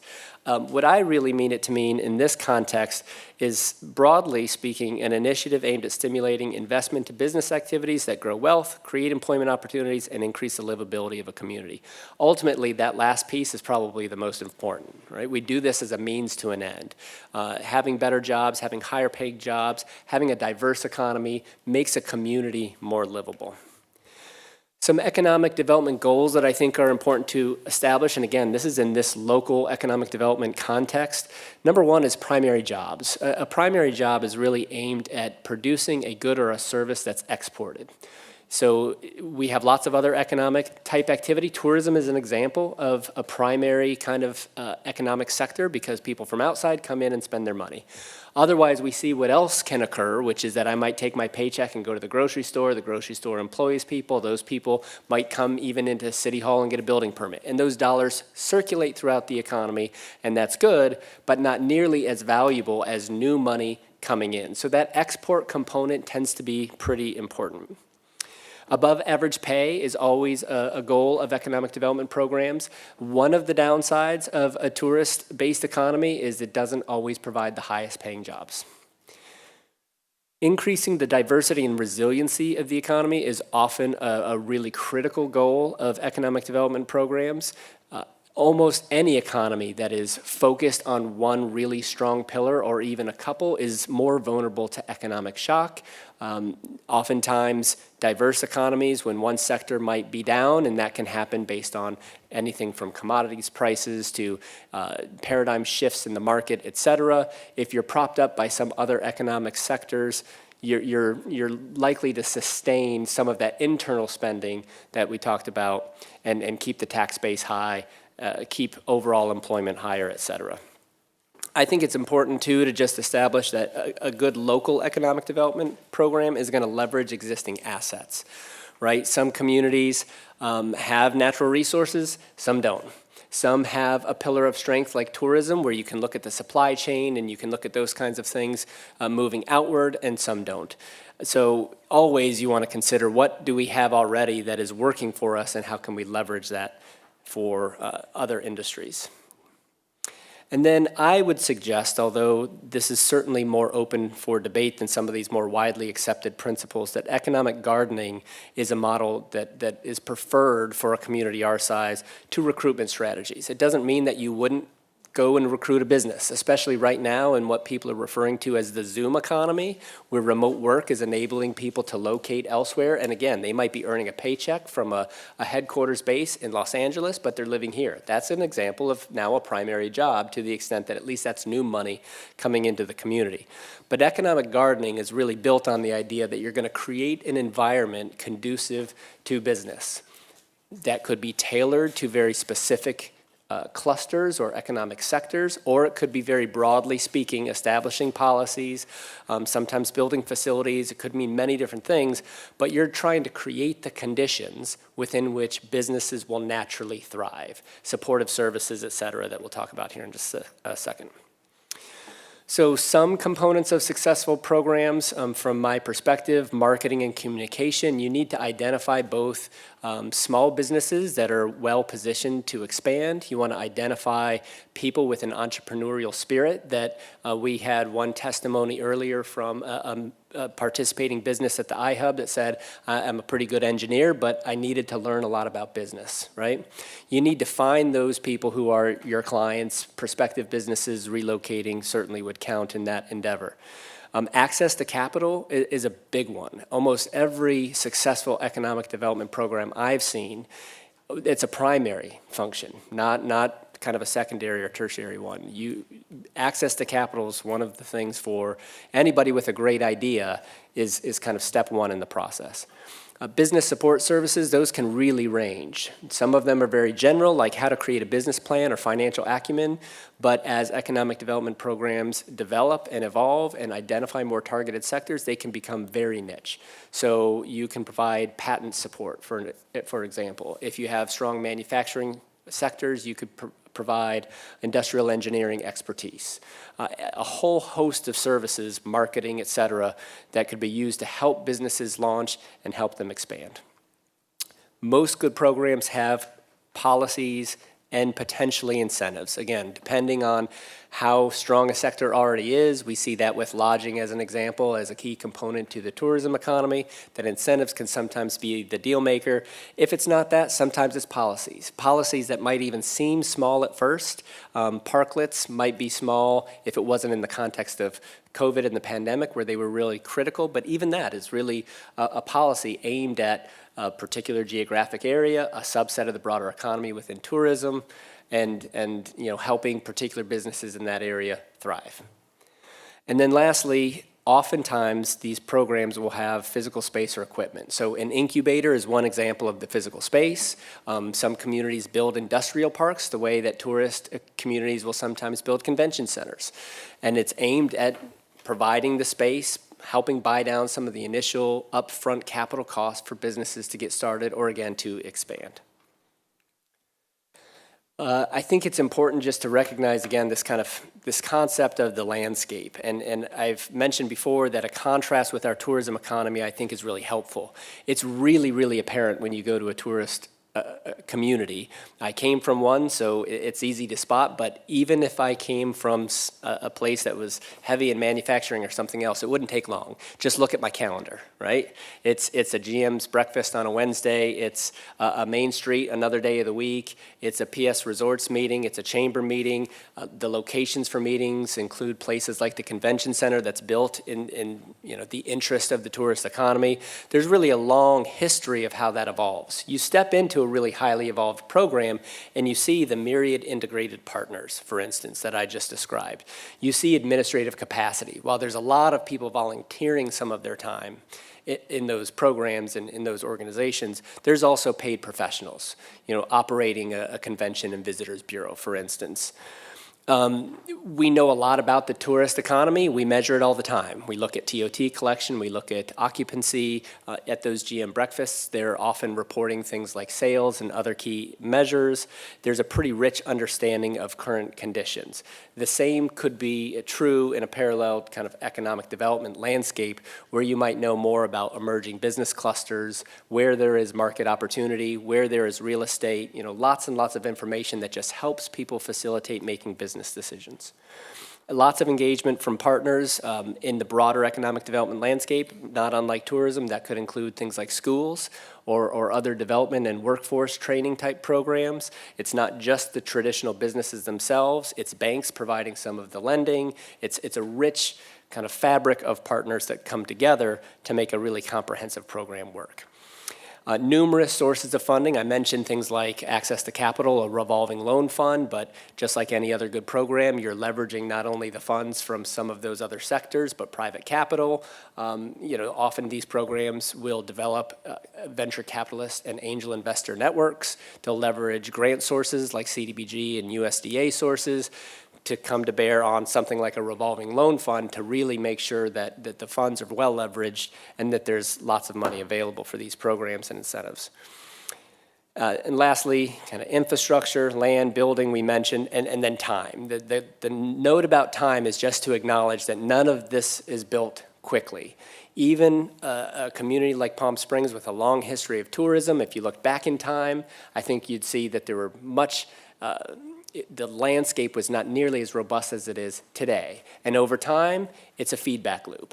As a couple organizations start to get traction, as there are these big tipping points, whether it's a celebrity escape to Palm Springs or the era of spring break or a more modern example of Coachella or you name it, along the way, you see these organizations establish and also kind of spawn these activities, and it's all working very synergistically. Key measures, certainly jobs, wages and salaries, capital investment, and the diversity of the economy are all important. They tend to be the latter stage measures early on. I think you're working a lot more on the output rather than the outcome side of the equation and measuring things like, are we getting some business engagement? Are those businesses investing? Are some of them growing, et cetera? But this is the way you would want to look at it, I think, in the end. It'll be important as we transition to really evaluating the programs. I think what you'll notice is when we talk about CVEP and iHub, they check some of these boxes. Many of them remain unchecked, right? So I think what I feel most confident about is that if you had a robust economic development program, it would include those kind of partnerships, some of which are almost always regional, and activities like business incubation.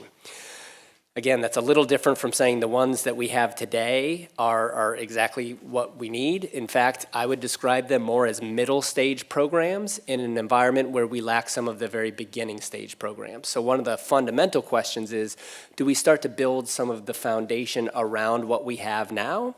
Or alternatively, do we really kind of start at that foundation level and divert some of the funds to accomplish those more early stages of development before getting into things like business incubation?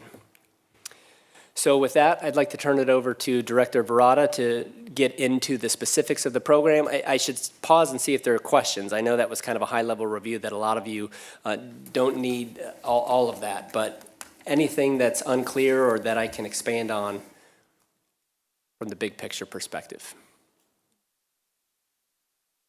Mayor Pro Tem.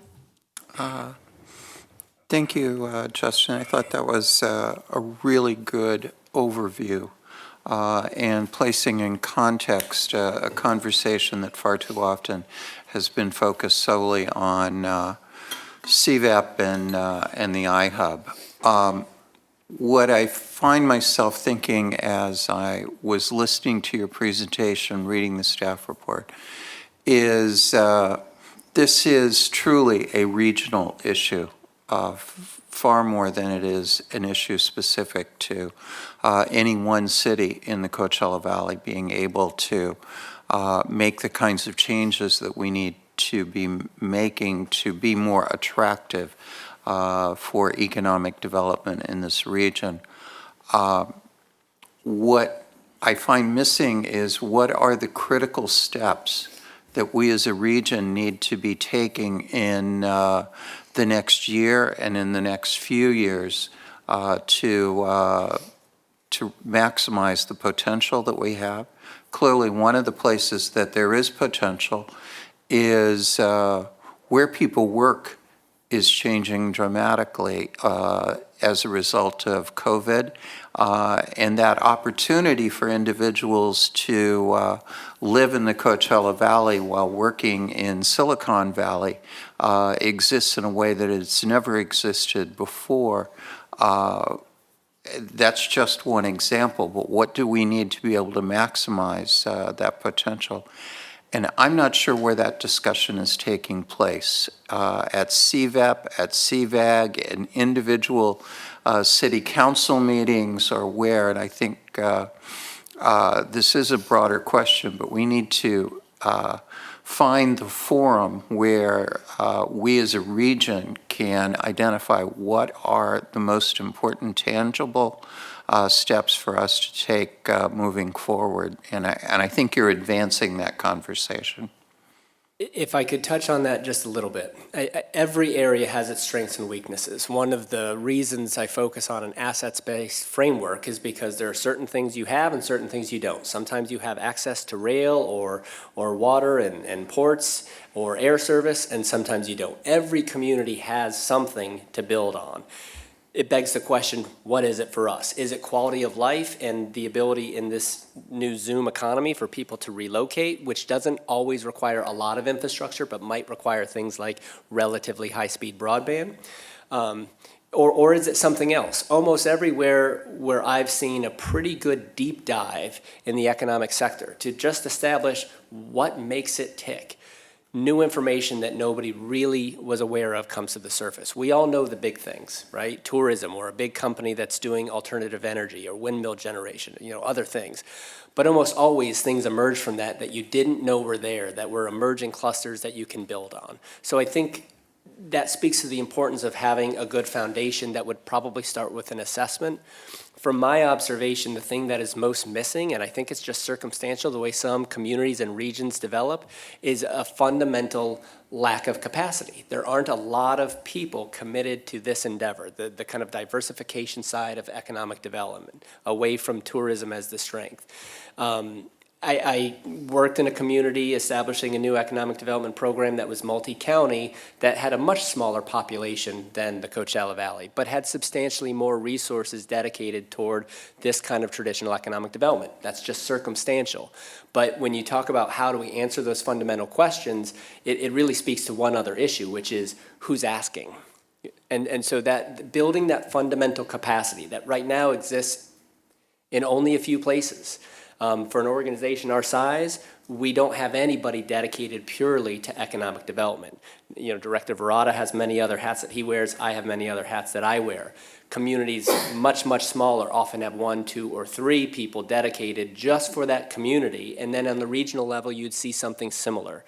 Not an organization the size of CVEP, but organizations, plural, that might be dedicated to the financial component or certain sectors that all have substantially more engagement from the private sector, from the partners themselves. For some reason, that just hasn't been a focal point in the Coachella Valley. So if there was one place to start, in my opinion, or maybe two, it would be working on building the fundamental capacity, people engaged in this conversation, and that pretext of kind of what is our economy all about right now, and what assets could we build on to take the next step and start to decide and determine, is it infrastructure, is it virtual service, is it something else that could create, the next movement? Thank you so much, Mr. Clifton, for pointing that out. Councilmember Corrs has his hand raised. Yeah, thank you. I just want to follow up on that a little, and thank you for raising that, because while I agree there needs to be regional, I also think we have very different cities with different potentials, right? Based on what land we have available, we have a lot less than some other cities, and how close we are to the 10. There are all kinds of different things. So I agree. I think we need both, right? We need the internal piece, which I think council, even when we were dealing with the COVID budget cuts, felt we really needed to increase our economic development staffing as a priority. There's not much there, and as you said, our director has community development, housing, homelessness, and economic development. I mean, that's 4 jobs. So we're getting little pieces of each, but we're not really investing. And just before we go into sort of our contribution, CVEP and iHub, one of the questions, I think, Mayor Pro Tem, you asked this last time, but I also was interested is, we have formulas, right? We all contribute now to the Coachella Valley homelessness. We all contribute to the CVB if the city has a hotel of 50 rooms or more. Otherwise, there are a couple cities that don't have that, so they're not part of that. Our contribution, putting aside the iHub, which is unique, is $125,000 a year. For CVEP, and my understanding is some of the cities pulled out and a bunch are only giving $10,000 or $15,000. So do we have that information now? Yes, we do, and we'll be able to present exactly what the partners are and what they're committed to. Yeah, my other question, I guess this will come for when we're doing that, is when we look at the CVEP functions listed here, they seem to be pretty equal across all the cities in the Coachella Valley. So I guess one of my questions was why are we so much more separate from what we fund for the iHub, which I think I want to separate the two for the discussion. That's a really good question. I will just say for my piece of this, that's precisely what I meant in the beginning about not being able to do a deep dive and have some of the context and history. And you're exactly right. It is generally layers of regional, kind of sub-regional, local, and hyper-local. Again, with the contrast to tourism, you have things as broad as the Greater Coachella Valley Convention and Visitors Bureau, and then you have some hyper-local activities, like not just Main Street, which would be a geographic area of a subset of the economy, but then maybe an uptown group or another group that decides Main Street is good, we want to be part of it, but we have reason to form our own group to advocate for some of our own issues, right? So all of those things working together is what you want. At this fundamental level, that part of the discussion is who's in, and are we all committed equally to something like a regional effort? If not, I don't think it would preclude Palm Springs from doing some things on its own. In fact, we have the size and scale if we wanted to establish our own revolving loan fund, for instance. It would be better on a regional basis, for sure, in my opinion. That could be 2 communities, it could be 3, it could be the Valley. But we could also do some of those things, including the services that are currently provided by CVEP, on our own. So that's a great fundamental question. How do we get there, and to what extent is it through partnership, and to what extent is it internal? Okay, thank you. Thank you. So before we go to CVEP or iHub, if there are any comments about just the general economic development discussion, and Director Verada, did you have something to add there? We're on a good track. As City Manager Clifton has said, there's any number of areas to expand on, and what direction do you go in may kind of drive that strategy, and to a certain extent it's driven by the assets you have, and forecasting into the future. What some cities, organizations do is measure the change in job growth, and then they see the industries those individuals are in, and then they will predict, looks like Coachella Valley is growing in medical cannabis, for example. And so that's an indicator that there may be potential, because at least one company or two companies have identified the Coachella Valley as a medical cannabis facility or location. So whether or not we're in that game, I think has to do with the policy, the opportunities, the direction that the council wants to go in. So those will be good discussions to have. Thank you. Thank you for all the insightful comments. I think this is a really important discussion, like Mayor Pro Tem Middleton said, and, one that we've been talking for decades about, just in general, vaguely, diversifying the economy and all of that, or creating job growth, or creating better paying jobs, but we really haven't, as you point out, city manager, invested in a lot of those efforts. So I appreciate this conversation and Mayor Pro Tem's point about, who is doing this work? What's the work that we can do at the city level? And then what's the work city by city by city for the 9 cities and the tribes who are also leading economic development efforts, and then the county as well, which, it's sort of a story of the Coachella Valley that we're not collaborating in a regional way on some of these issues, even though economic development is regional, because half of our workers, I think last I saw, live in the city of Palm Springs, and another half commute from other cities. So we are, using the same labor force, and, people are going back and forth to the cities that they live in or work in, and many of our residents work in other cities as well. So I think it's an important conversation. I would very much like us to continue to, create an economic development plan. And I know that I almost said this, but I knew Councilmember Coors would, so I just called on him instead, that we did allocate those positions, and we've continued to ask for those positions in economic development to be filled, because we know that those positions are going to create that value, but much, much more value in doing this work. And in the past, it seems really the city council and the city manager and the director have been leading all of this work. And, if we're not funding it, then it's just going to be really difficult to get done, like you said. So I'd love to see us, as we talk about priority setting, I think this is a huge one for our community, and one that we might be able to lead the way and help spearhead all of the, cities to collaborate more on this. So thank you to everyone for that conversation. Is there anything else before we get into iHub and CVEP? No? So Director Rada? I would just add on to Mayor Pro Tem's comments about where the discussion is happening. And from the time I came on board 4 years ago, the one place where I think we had very important sectors involved in one discussion was the CVEP Summit. So at least in that capacity, there's a good group of individuals, industries represented, government, universities, where, and the topics are related to bringing broadband into the Coachella Valley, and it's very related to what we do. I think maybe some of those discussions could be expanded. So I'm just going to talk about the contributions we've made to CVEP, the agreements we have with them, and some of the feedback we got back from participants in the program.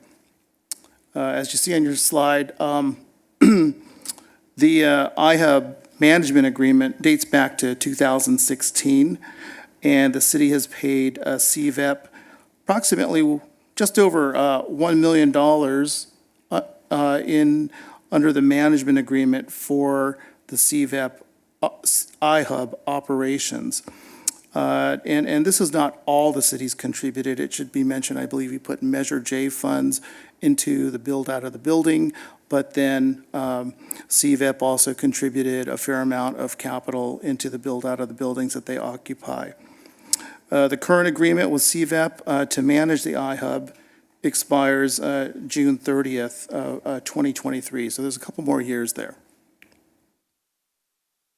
In contrast, the CVEP membership has been going on for a while. The city also pays this membership fee, which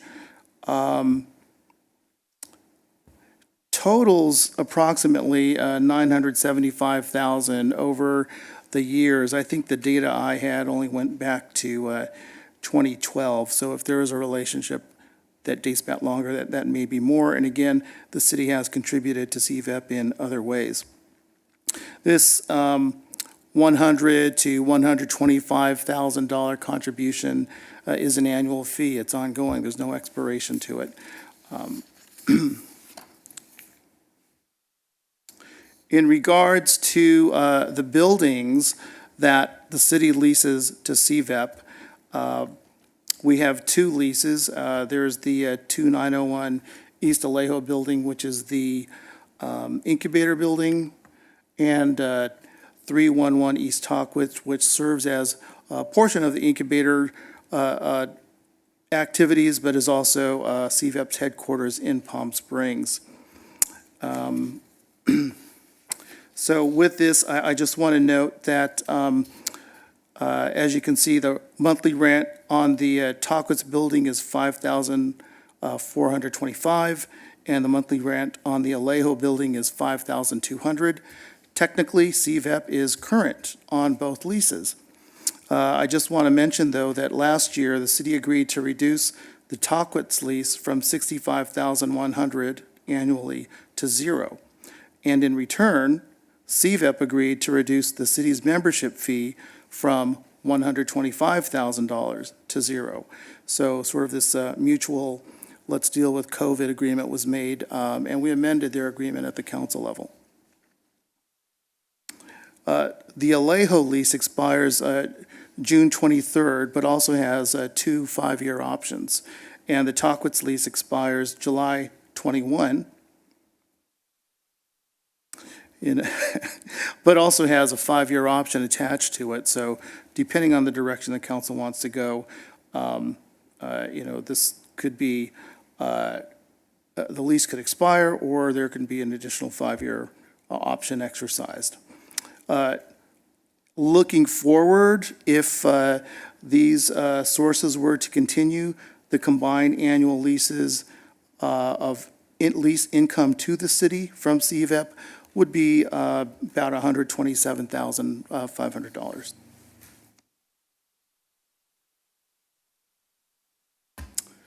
So we talked about the proportion and how much the city pays in comparison to other cities.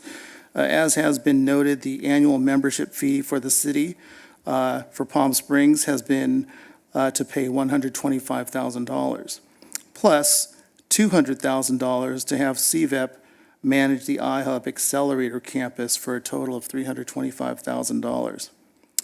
So Palm Springs has been, and you will see, continues to be the major contributor and supporter for CVEP and the iHub. So some of the history that city manager touched on, I know a little of, and that is in 2009, after the real estate collapse. Palm Springs, in collaboration with Desert Hot Springs, Cathedral City, and the Coachella Valley Economic Partnership, put together a plan, an economic development plan, called the Coachella Valley Economic Blueprint, the road ahead, which had several goals and objectives, including creating a business incubator.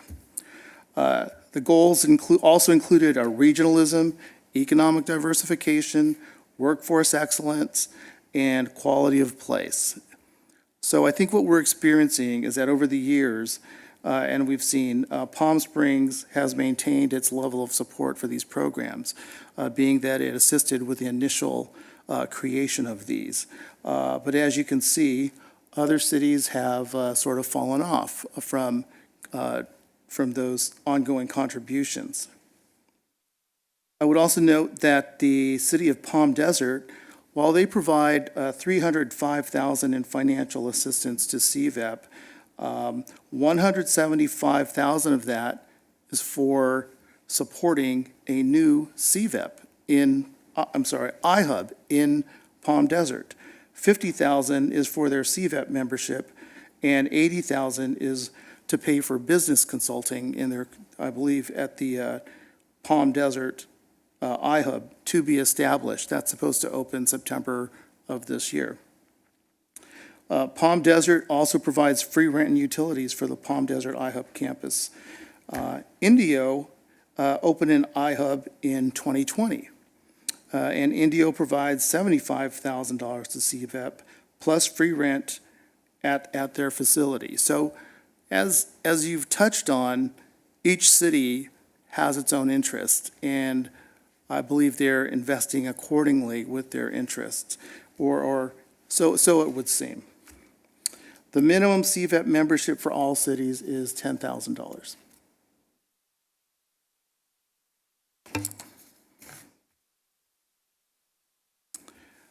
So there's no conclusion there, it's just sort of information, but what I would like to move on to now is some of the client feedback we received. We had staff call the businesses that were either currently iHub clients or were former iHub clients to learn about the value of to those entrepreneurs that iHub and CVEP had provided to them. This group included manufacturers, technology, clean energy, and web platform developers. And it was not a formal survey by any means. Again, it was just picking up the phone and calling them and asking how they felt and doing a few ratings. And just to highlight a few of the comments, we heard the positive aspects of being a client at the iHub was a synergy that's created within the group, that there's help with their ideas and support, and they are able to educate each other. And I'm not sure that there's many other places where business peers would have that contact and get together to help other businesses grow. Typically it's more competitive or and just kind of moving on, one company noted that there should be more networking, meet and greets, introductions to local investors. They believe the resources at their disposal at the iHub facility was very helpful to have. They appreciated the coaching, the assistance with raising money for product marketing and development. So in these cases, CVEP assisted with access to capital for some of the businesses. And overall, the clients rated iHub a 9.5 out of 10 when we just asked them on a scale of 1 to 10, with 10 being the best, how would you rate your experience with iHub? And at least with the individuals we contacted, they rated them at 9.5. So if there's any more questions you may have or any additional discussion, we're available to answer questions. Thank you.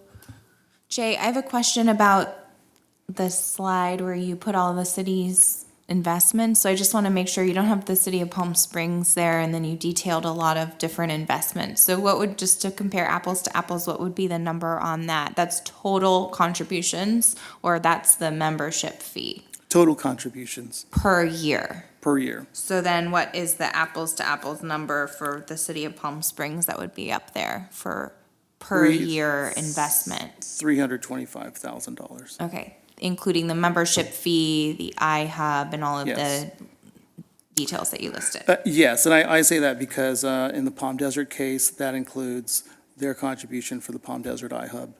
And I didn't have a breakdown for Indio, but that was a total number that I received. I should also mention Laura James, Vice President of Innovation for CVEP, is available to answer questions also. Thank you. And then for Indio, since they just opened their iHub in 2020, I think during the pandemic, does that number include, you don't know yet if that includes the iHub costs and all of that for 2021? No, I with that particular one, I did not have a breakdown. And I should also mention, this is the forward-looking budget for CVEP. This is not the past investments. I see. So this is for 2021, their budget. Correct, 2021, 22. Thank you. Councilmember Kors. And just following up while you have the slide up before we move on. So is La Quinta and Coachella no longer members? They stopped being members? La Quinta was a member last year, so and I think Coachella has been in the past. Uh, My you know- understanding is they're no longer members, but I just wanted to. I did not get a confirmation they were not members, but this Okay. is the information I was provided for who was investing in the upcoming year. Okay, great. And then on the slide where you had our contributions over time, I think the staff report has that we started doing 125 for the iHub in 2010.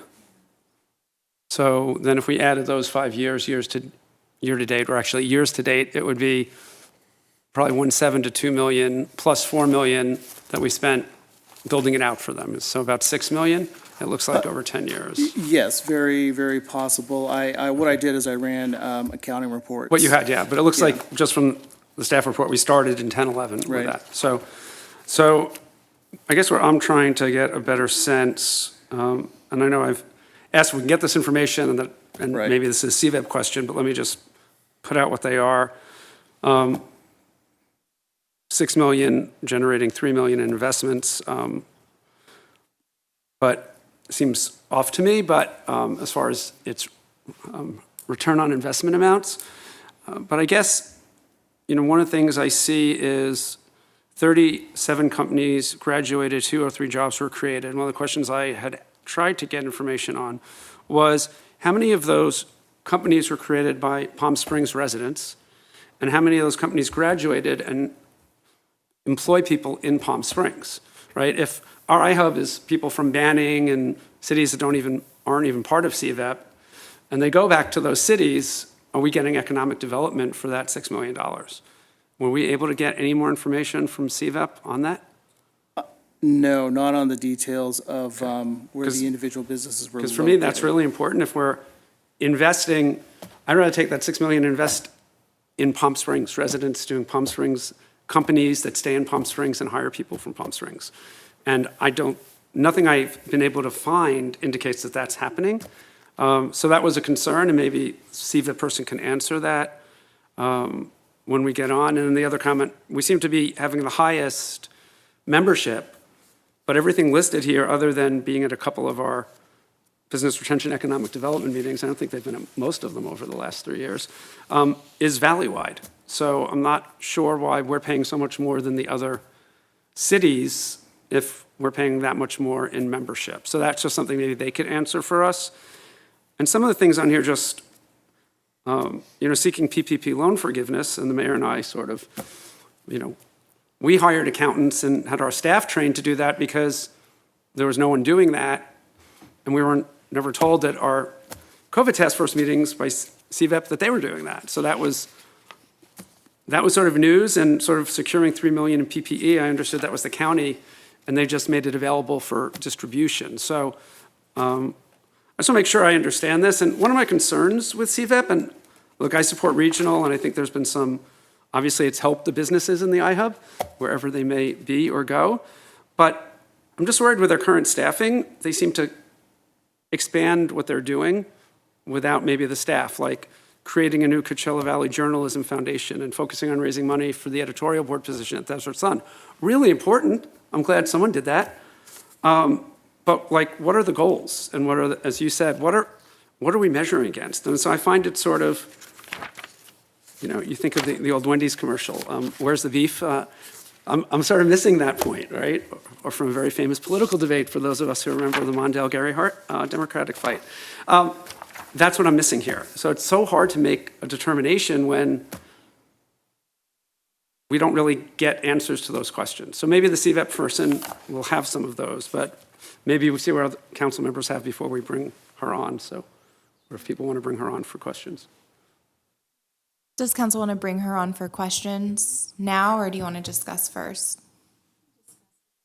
Okay, because I have a similar question, if I can, if she's listening, about, or if city staff can answer about how the iHub works. So my understanding, or my thought, I guess, was that they're recruiting companies to relocate them to the city of Palm Springs and either help incubate them or help grow them or help them get investment by being in the city of Palm Springs. So if I would like to know that as well, number of companies are relocating to Palm Springs or are physically present here. And then, yeah, I think the outcomes about how many are staying here and contributing to our local economy would be helpful as well. Because obviously we do want to have an incubator. We want to recruit all types of companies from, I know that they've had companies from all over the country, I think relocate here, though that would be good to confirm. And we want them to stay, like you said, and contribute. And so that would be helpful information. Jay, if you have it, or if we can ask CVEP to answer that when we call them. I think we'll hold off until we talk to Laura. Okay, thank you. If I might, though, Mayor, I would just offer, I think those are really good questions. It is one of the challenges of most incubators. One of the reasons that I think a program ought to be focused on economic gardening opposed to true traditional recruitment is traditional recruitment, number one, is usually an incentive-laden program, right? It's one city trying to bribe, a company a little more than the other city to come in. I shouldn't say bribe, but they're giving away lots of tax dollars. Oftentimes to make that happen. And it is kind of very competitive that way. Economic gardening, on the other hand, you're often dealing with somebody who's in your community who wants to start a business or a small business that wants to expand. To be honest, still sometimes for myriad reasons, whether they're being incubated or whether they're well established, sometimes businesses leave, sometimes they move next door, sometimes they move far away. But you're much more likely to get businesses that want to stay when they've already been part of your community and they're kind of committed that way. And the most successful ones that I've seen stay sometimes despite challenges, right? Sometimes it's lack of training, sometimes it's expensive housing for the workforce, but they love the community. And because they're part of this network and they get more invested and they kind of grow roots, they tend to want to stay even despite some challenges. So great question for them, for CVEP to answer, what has the experience with their clients been? The dynamic would probably exist regardless, and again, a good reason to focus on kind of building business from within that are already kind of committed.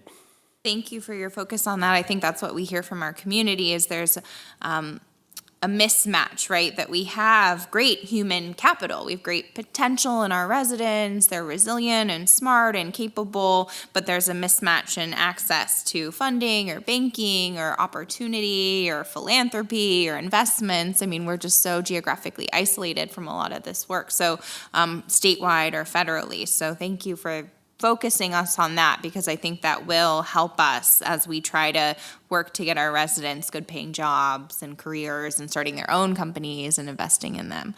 Councilmember Garner. Thank you. So I do want to make sure everybody knows that I'm the council member that's assigned to go to CVEP meetings, and I think Mayor Pro Tem is the alternate, right? So, I think one of the things that's become clear to me with this conversation is that what my role is unclear. I had no idea that you didn't know about PPE being distributed because I thought that CVEP would have been working with all of the cities in which they were distributing that. I had no idea that maybe I should have been the one to say, hey, city, by the way, CVEP has PPE, because that seemed more like a logistical thing that CVEP employees would do. So it seems that there's a need for clarity in terms of what these roles are and how we can best benefit each other. I don't have any problem providing more detail to city staff if that's needed. However, was not presented in that way to me as a member of CVEP. So yes, thank you to CVEP for doing that, but it would have been helpful to know. In terms of supporting CVEP, I do think it's important that we are supporting the region, and because so many people that live in Palm Springs work in other desert cities and vice versa, I don't want us to become so focused on Palm Springs that we're leaving out really great opportunities that could be developed in the East Valley that would eventually, of course, benefit Palm Springs. It all really works together, and I think we're too small of a city to be only focused on ourselves in this conversation. And I think part of the reason that I feel like we contribute the most is because we have the most money. And that's kind of how it works out. In order for us to reach up and help other people, we have the most, so we need to do the most. And so I don't have a problem in that sense. But what I do want is that clarity on exactly what it is that we need to do to support CVEP, what CVEP is doing to support us, kind of echoing the conversation that and the questions that have already been raised. I know that they're a small team and they work really hard on what they're doing, but there is that, I guess, lack of cohesive effort to push this forward. Other comments? Mayor Pro Tem Middleton. So at the end of this conversation, we're going to have to take a vote on whether to continue to fund CVEP or not. That's the decision that's in front of us. And my inclination is to vote for it, for funding for another year. But I'm going to say that with some pretty strong caveats. At this point, when I look at the board of directors of CVEP, it's an incredibly diverse, very talented, very broad group of people from throughout the Coachella Valley. When I look at the funding, it is not the Coachella Valley Economic Partnership. It is the Palm Springs and Palm Desert Economic Partnership. That's not sustainable. So sometime between now, if we get a majority to vote for it this year and next year, we've got to have a heart-to-heart conversation within the Coachella Valley as to whether or not we want CVEP to, in fact, be a Coachella Valley regional program. And if it is, then there has to be some equivalency in terms of the commitment from all of the cities in the Coachella Valley to this program. And I think there needs to be a definition of what it is that we are expecting of CVEP in the broader issue of economic development for the region. And if there isn't that willingness to have a regional commitment, then we can and should step back and do it here in Palm Springs. And frankly, I hope we are able to do it on a regional basis. It will benefit all of the cities and all of us better by attacking this issue of developing our region as a regional basis. We have learned with tourism that we can be both regional and local at the same time, and I think that's a very good metaphor for what we need to do when it comes to economic development. Thank you, Mayor Pro Tem. I'll say I agree with you. I think those are really good points. I was just re-looking at the board description that you cited. And I do think making sure that this is a region-wide effort with equitable regional commitments to Councilmember Garner's point, we have a budget that is 10 times the size of most cities in the Coachella Valley, or many of them. And we also use the labor of Coachella Valley residents to get the income that we get in TOT and sales tax because the workers are staffing those businesses. Many from the eastern Coachella Valley or from other cities who might not be able to afford the economic development that we are able to afford. And I think it's important for the board to equally represent the diversity of the region, which it looks like we could always improve in anything, and then looking for that equitable contribution in a way that that makes sense for what people, cities, and other agencies can afford, and also their commitments. But this is such an important time to talk about economic development because so many cities are increasing what they're doing and thinking about it differently. So I know I think all of the cities have done different types of economic development plans or programs during the pandemic. We funded local businesses. Coachella did as well. They did all kinds of different fee waivers and, programs to support local vendors. And so, it's too bad. I have to look up, I wrote down the blueprint, the Coachella Valley Economic Blueprint, because that hasn't been presented to us, at least recently. It'd be helpful to know if that's still a working document or if there is sort of a landscape analysis that someone can do about what are all the economic opportunities, initiatives, economic development initiatives that are happening. And CVAT might be the place to collect that, or CVAG, or another agency. I know the Riverside County EDA we've invited really plays that role in a sense, and they participated in our economic development subcommittee meetings. So I think that's important just to talk about is it's a need now to do economic development differently because people are struggling during the pandemic, and there's funding to do it that we're getting, federal funding and other programs to really do this work. So those are my general comments. I'm looking forward to what other council members have to say. Councilmember Woods or Councilmember Coors? Are we hearing from CVEP or not? I have a series of questions for the CVEP rep, if we're hearing from the rep. If we're not, we should. Let's do that. That would be great if we could get them on the line.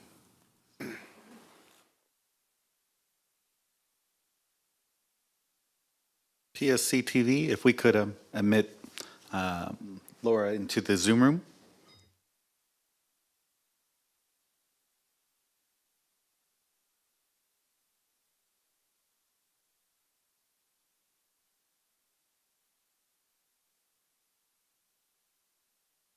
Hi, welcome.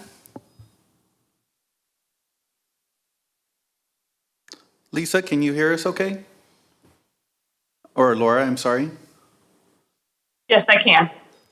Hi, Laura. You're here with the Palm Springs City Council. Sorry, we're not on Zoom tonight. We are here in council chambers, but we can see you. And so I think Councilmember Woods and Councilmember Coors and a few other council members might have some questions for you if you don't mind answering them for us. Councilmember Woods. Hi, good evening. I'd like to know, what is the role of your board? The role of our board of directors is to, first, obviously, funding is from our board of directors, but they serve partially an advisory role. We've played around with task forces to address specific topics, which they've been limited in time and scope, so they've gone in as a task force rather than a standing committee of the board to address specific issues, and then disbanded once those were solved for the time being. And then really to advocate for our organization. Obviously, our board is limited to whoever attends each month, and we want those people who attend our meetings to go back and bring what they hear and what they learn. And in addition, bring any ideas, initiatives that we should be working on back to us as well. So really a role of communication between us and the organizations that they represent. That's the short answer, council member. So one of the items that you mentioned was funding. Do the board members pay to be on the board? They do, yes. There's a minimum commitment of $10,000 for whether you're a city member or a private sector. So they pay for that. And then you meet once a month? The board meets once a month? That's correct. And are those meetings online? Are they public meetings? They are open to the public, yes. They have been online since the pandemic started, but prior to COVID, they were in person, and we met in a different city in the Valley each month. Okay, and so what does a $10,000 commitment get me versus a $350,000 commitment get me? Well, you're talking, I presume, about the difference in the funding commitments for cities, because obviously private sector companies contribute for different reasons than cities. Cities are typically looking for benefits for their residents. Unfortunately, as a business incubator and an economic development agency, it's very difficult for us to turn away, let's say, a Palm Desert resident who would like to join the Palm Springs iHub. So we do not. We take companies and incubate them from all across the valley, whatever city that they're located in, and they have joined the Palm Springs iHub. Soon they'll be able to choose their location, and that will largely be based upon either geography or possibly based on their broadband needs once our Palm Desert location opens this fall. We finished rehabbing that just before COVID hit at the end of February last year. So it's been unused thus far. So, as you know, Palm Springs is unique in that the Coachella Valley is unique in itself in that it's reliant on agriculture, healthcare, tourism, things of that nature. What are your targeted economic sectors that the board is working on? Well, the healthcare is one, and clean energy and digital technologies are another. And with the advent of the Palm Desert iHub opening in conjunction with Cal State's new cybersecurity program, that's going to be the next sector that we target. And so this goes back to what the city manager was talking about economic gardening, sort of building upon the assets that are already here. Cybersecurity in particular is one of the fields nationwide, really worldwide, that has a significant shortage of talent. Of course, we're seeing that across many industries right now, but the projected deficits in talent for cyber is something like 3 million jobs over the next few years.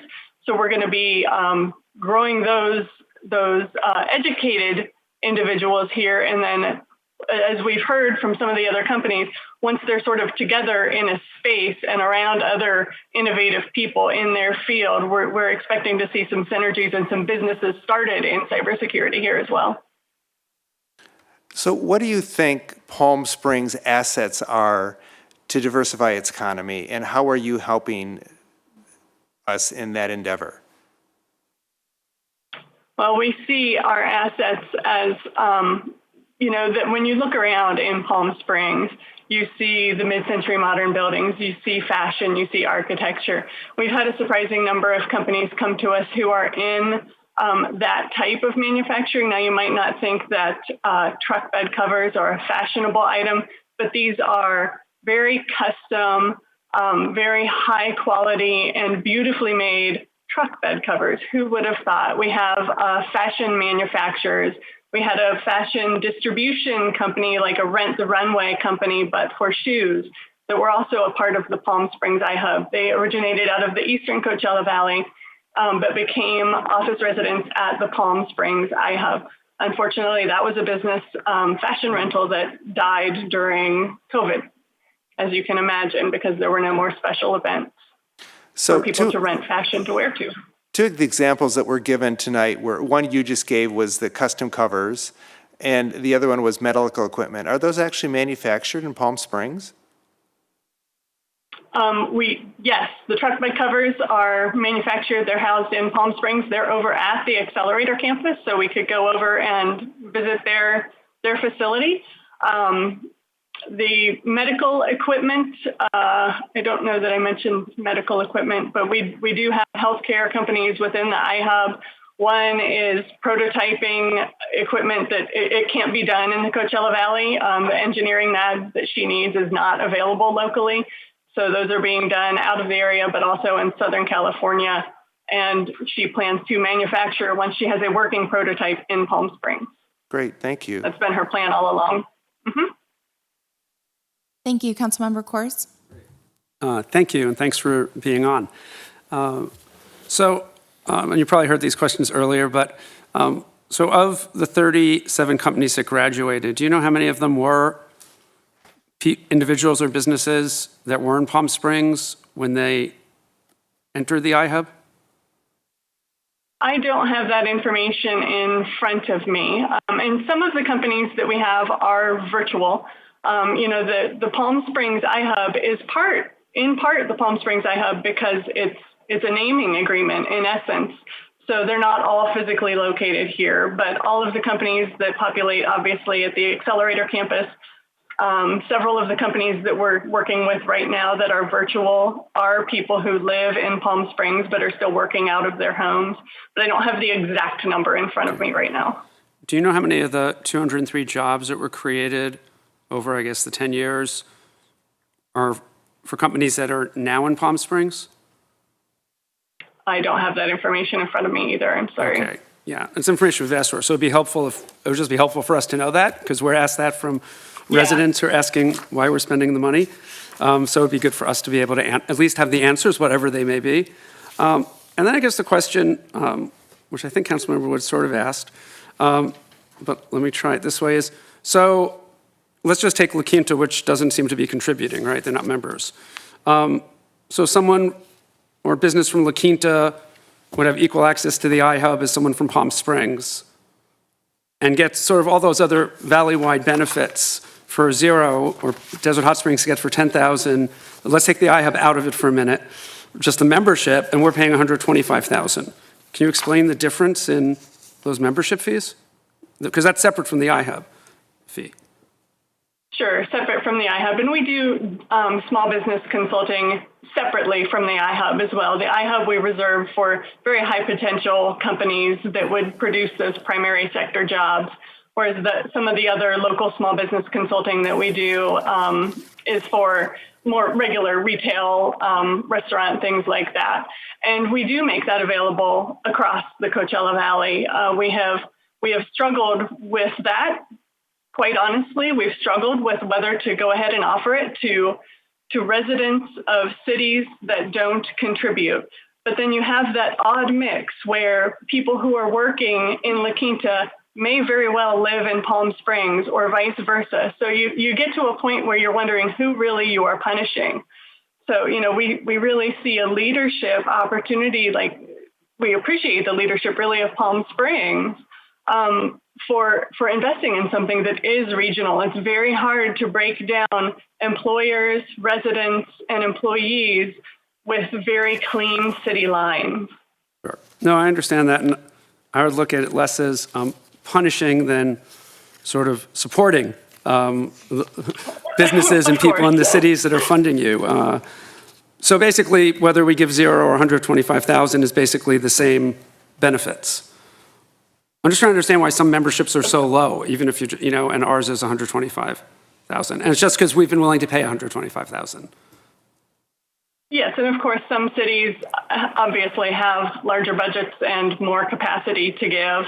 There are other models in other areas of the country where projects like ours are funded, whether you're talking about the iHub or CVAP in general. There are other ways to fund that might be more equitable across the board. And, other regions such as Topeka, Kansas has a sales tax that is dedicated to economic development funding. There's an area in Kentucky that has a small fee tacked on to short-term rental cars that goes to economic development funding, or an additional fee on top of business licenses that they do in Miami-Dade County in Florida. So there are other models that maybe we could look at, and it just hasn't been discussed beyond maybe the staff level. So that might be an opportunity to engage our board and the vast amount of expertise that we have on our board of directors to investigate, if there are other funding models that would be more equitable, because we really want to be able to serve the entire population of the Coachella Valley and not base it on, which cities are giving how much. Okay.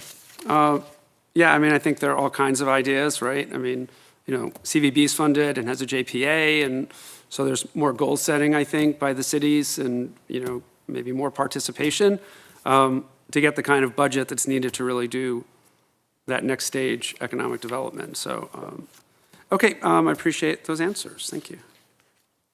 Thank you, Laura. I have a few follow-up questions if I can. So I should know this, but is CVEP a 501c3? It's not a JPA, or what's the legal organization or tax organization of CVEP? You're correct. It's a Yes, 501c3. you're correct, Mayor. We're a It's nonprofit. 501c3. Okay, and then you listed the board as a fundraising board. Is it also an oversight board? So, a traditional board overseeing the decisions of staff, minutes, public minutes, it goes to a vote, that sort of thing. Yes, we have a 5-member executive committee that does most of the deep dive work, but all of the executive committee actions or recommendations are then brought to the board the very next morning because those meetings are held the afternoon before our board meetings. So the board does have the opportunity to approve all of those items. Thank you. Who's on the executive committee? Right now we have Deborah McGarry from the Southern California Gas Company, Todd Hooks from the Agua Caliente Band of Cahuilla Indians. We have Jan Harnick from the city of Palm Desert. I'm going to forget a person or two here just because I don't have the list right in front of me. Sure. I could take a look real quick if you'd like me to. No problem. So how are the executive committee members selected? Through a nominating process. There's a nominating committee that's made up of members of the board of directors and then 2 other members of the executive committee. Great, thank you. And You're welcome. has there been thought in terms of regional equity or representation or equal representation for different cities or regions in the Coachella Valley, especially as Councilmember Coors and others are raising issues of funding and, what the levels of participation get residents or cities as agencies? So have you done work about regional equity in terms of representation on the executive committee or ensuring that, cities like the city of Palm Springs can have a voice either, on the executive committee or on the board? I haven't been involved in any of those discussions, and that's one of the problems of not having our CEO here this evening. But I don't think that there's probably been enough work done around that. That is something that we should address. Yeah, I agree. Thank you. You're doing a great job not being the CEO. I'm asking you CEO questions. I'm on a regional board and we've really committed to regional equity. So trying to make sure there's representation from different areas of the region, geographic areas or priority areas or demographics or, diversity. So I agree that would be really important. And then I think you could talk to, have an equity model. So the cities that are not participating in CVEP, so is that La Quinta and who else? And Coachella. And do you know their reasons for not participating? No, I don't. I wish that I could answer that question, and I don't have the answer. I think, in the past, there were concerns that we were too Palm Springs centric. That has been raised a number of times, and that we weren't maybe doing enough in the East Valley. I think those were some of the initial reasons that those 2 cities dropped out. Coachella hasn't been a member I've been with CVEP for 7 years. They've probably not been a member for at least 5 of those. La Quinta, probably for at least 3 or 4 of those years. And that's been usually the main reason cited, is that we're a little too West Valley and Palm Springs centric.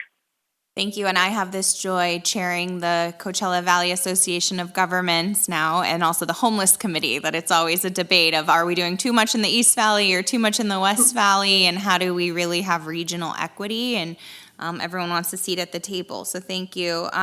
Do you have data? I know you do GIS mapping and you do other data analysis of economic development trends and trends of the economy. I know you used to post really great infographics. I don't know if you still do. I don't go on Facebook very much, but I used to see in Facebook and social media that you would post great infographics of trends of workers and industries. So do you provide that information to the city, or is there access the city can have to that GIS mapping or data that you collect? Could you tell us how that works?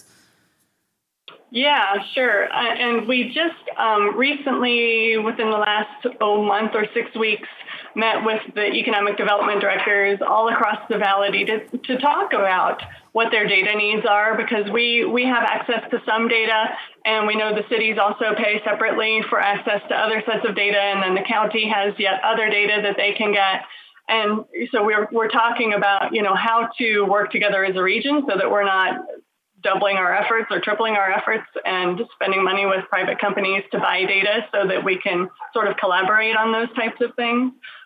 Just this morning, as an example, we got a call from a hotel in Palm Springs that will soon be opening. I won't say the name in a public meeting, but they're looking for data, just anything that could help make the case to get the funding that they need to complete their renovations. So, we answer those types of requests all the time, and we make that data available almost always at no cost to businesses that are within our investor cities. That's one area where we do discriminate a little bit, I guess would be the word, between investor cities and non-investor cities. Is if a hotel calls us that's in La Quinta, we're going to charge them for that kind of analysis, whereas one in Palm Springs, unless it's something that's going to take a really significant amount of staff time to generate, we will simply just provide it for them at no cost. Thank you. That's helpful. And then I just have one final question about the iHub model. So along Councilmember Cors's questions about recruitment to the region. So, that's great. I love to see Eastern Coachella Valley businesses supported and moving, coming to Palm Springs to manufacture goods. How great is that? So, but can you, and I know you don't have the data in front of you in terms of how many companies have graduated, how many stay in Palm Springs, how many employ local workers. But could you just tell us in general about the model to maybe answer some of those questions? Sure. And business incubators, again, as your city manager alluded to earlier, they're an important part of sort of a broader ecosystem. And it can mean anything from offering opportunities for entrepreneurs to collaborate with one another, to having a physical space for them to operate where their startup costs are significantly mitigated. It can be a real killer to a small business to have to go right out and sign a 5-year lease on a commercial property. So that's something that through office space at the iHub headquarters building and then the Accelerator campus building with its more industrial space, we've been able to offer month-to-month leases to all of these companies who need a physical place to operate. So you've got collaboration opportunities, physical space, and then the opportunity to have increased broadband or bandwidth speeds is what they're going to be looking for at the Palm Desert iHub. So talking about the iHub as a regional project, there's going to be different things that different companies need always, all along the way. And so depending on what those needs are, not every company is going to be suited to work in a wide open sort of collaborative co-working space that the Palm Desert iHub offers, whereas those that need dedicated quiet office space or manufacturing light industrial space are more suited for the Palm Springs location. And to elaborate on that even a little bit more, one of the entrepreneurs that I spoke with earlier this week said, if this program wasn't around, I would simply go somewhere where there was one, because I'm not tied here to Palm Springs necessarily. I'm not tied here to Palm Desert necessarily. I want to be where there is support. So, when you hear comments like that over and over, sometimes you feel like you're spinning your wheels when you're working in this industry, because it can take so long for some of these companies to get off the ground. But when you know they're sticking around, waiting for the big moment to happen here instead of moving to LA or San Diego or Orange County, that's when you start to feel like you're making at least a little bit of a dent in the local economy. Thank you. Thank you so much, Laura. Are there any other questions for Laura? Mayor Pro Tem. Thank you, and thank you for all of the work that you're doing. You mentioned Ms.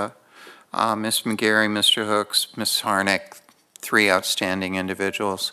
When, to the best of your knowledge, is the last time someone from Palm Springs was a member of the executive committee? That is a great question. I don't know. I don't know if there has been since I've been at CBEP. I could certainly look that up and find that for you. Am I accurate that Palm Springs is the largest contributor?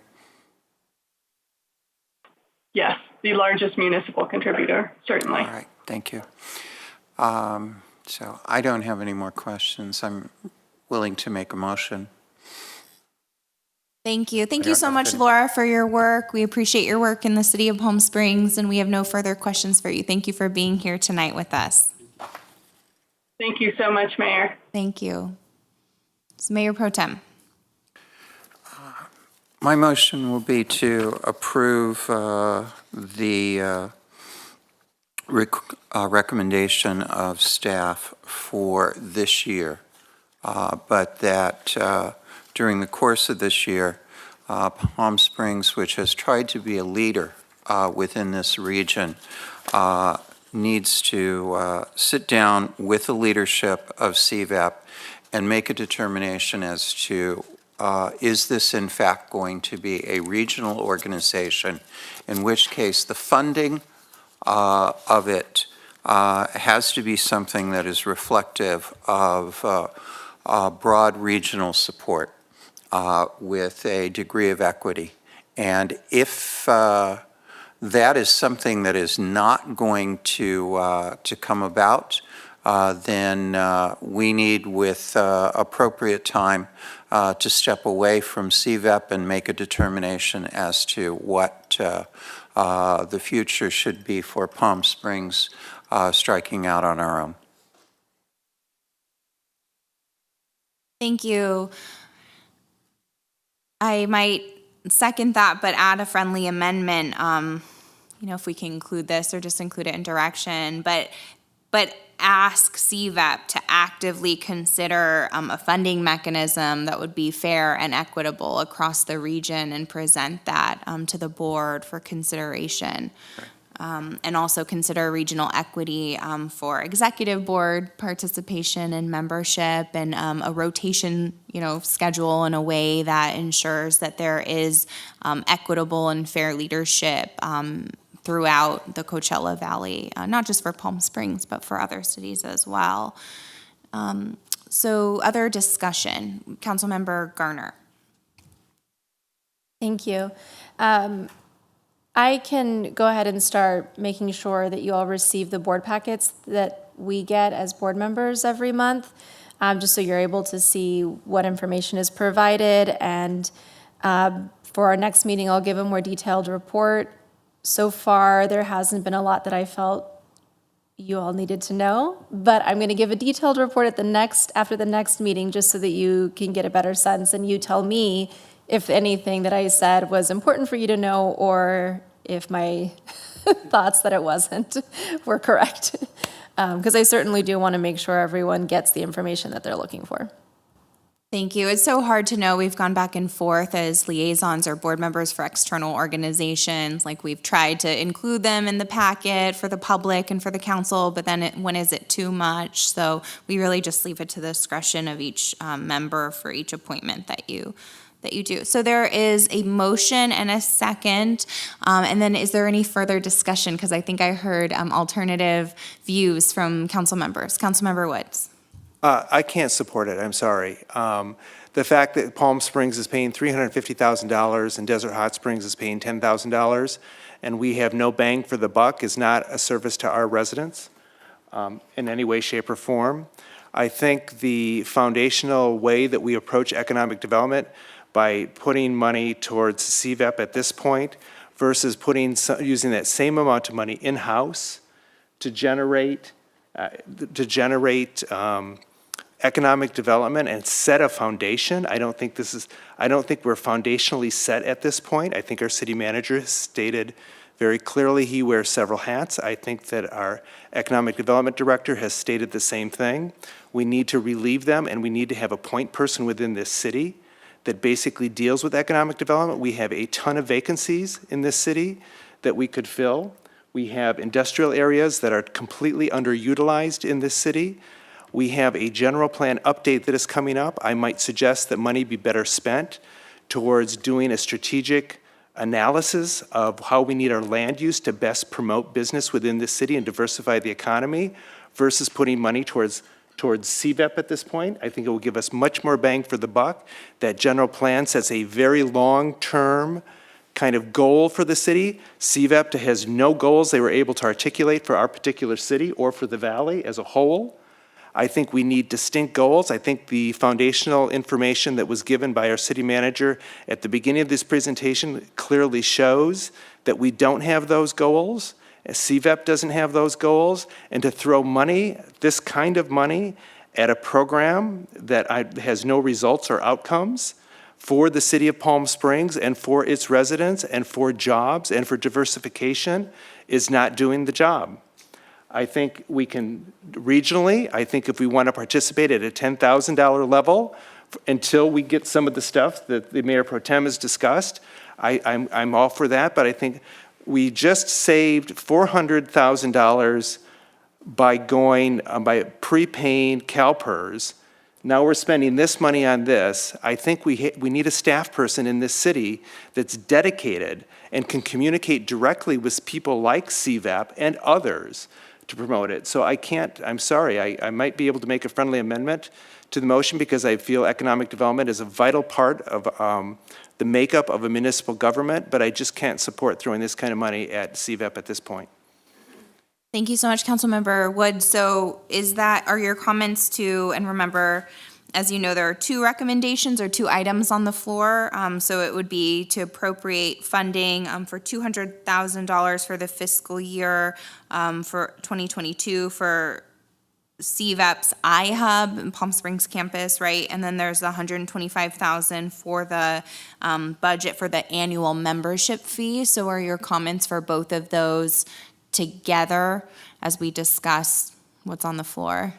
Yeah, I believe that if we want the iHub to continue, we can fund the iHub under the conditions that were put forth by Mayor Pro Tem, but I cannot see paying a membership amount of $125,000. Thank you. That's what I thought I gleaned from your comments. Councilmember Kors. Great, thank you, Mayor. So question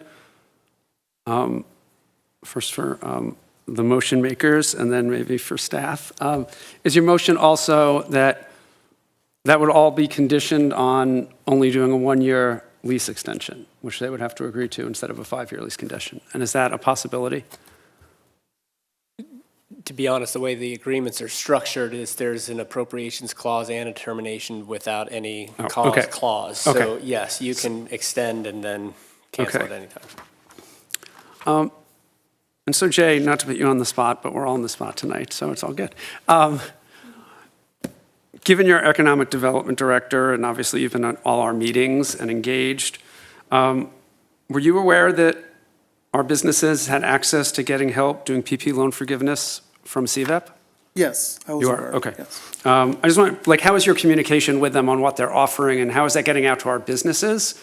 Because that's one of the things I've heard from businesses. They don't even know that they don't know that CVEP does this, right? I heard that from several. I'm liaison to a lot of business organizations. So how are we getting that out to our businesses so they knew they could do that or we knew we didn't need to do that because they were doing it, for example?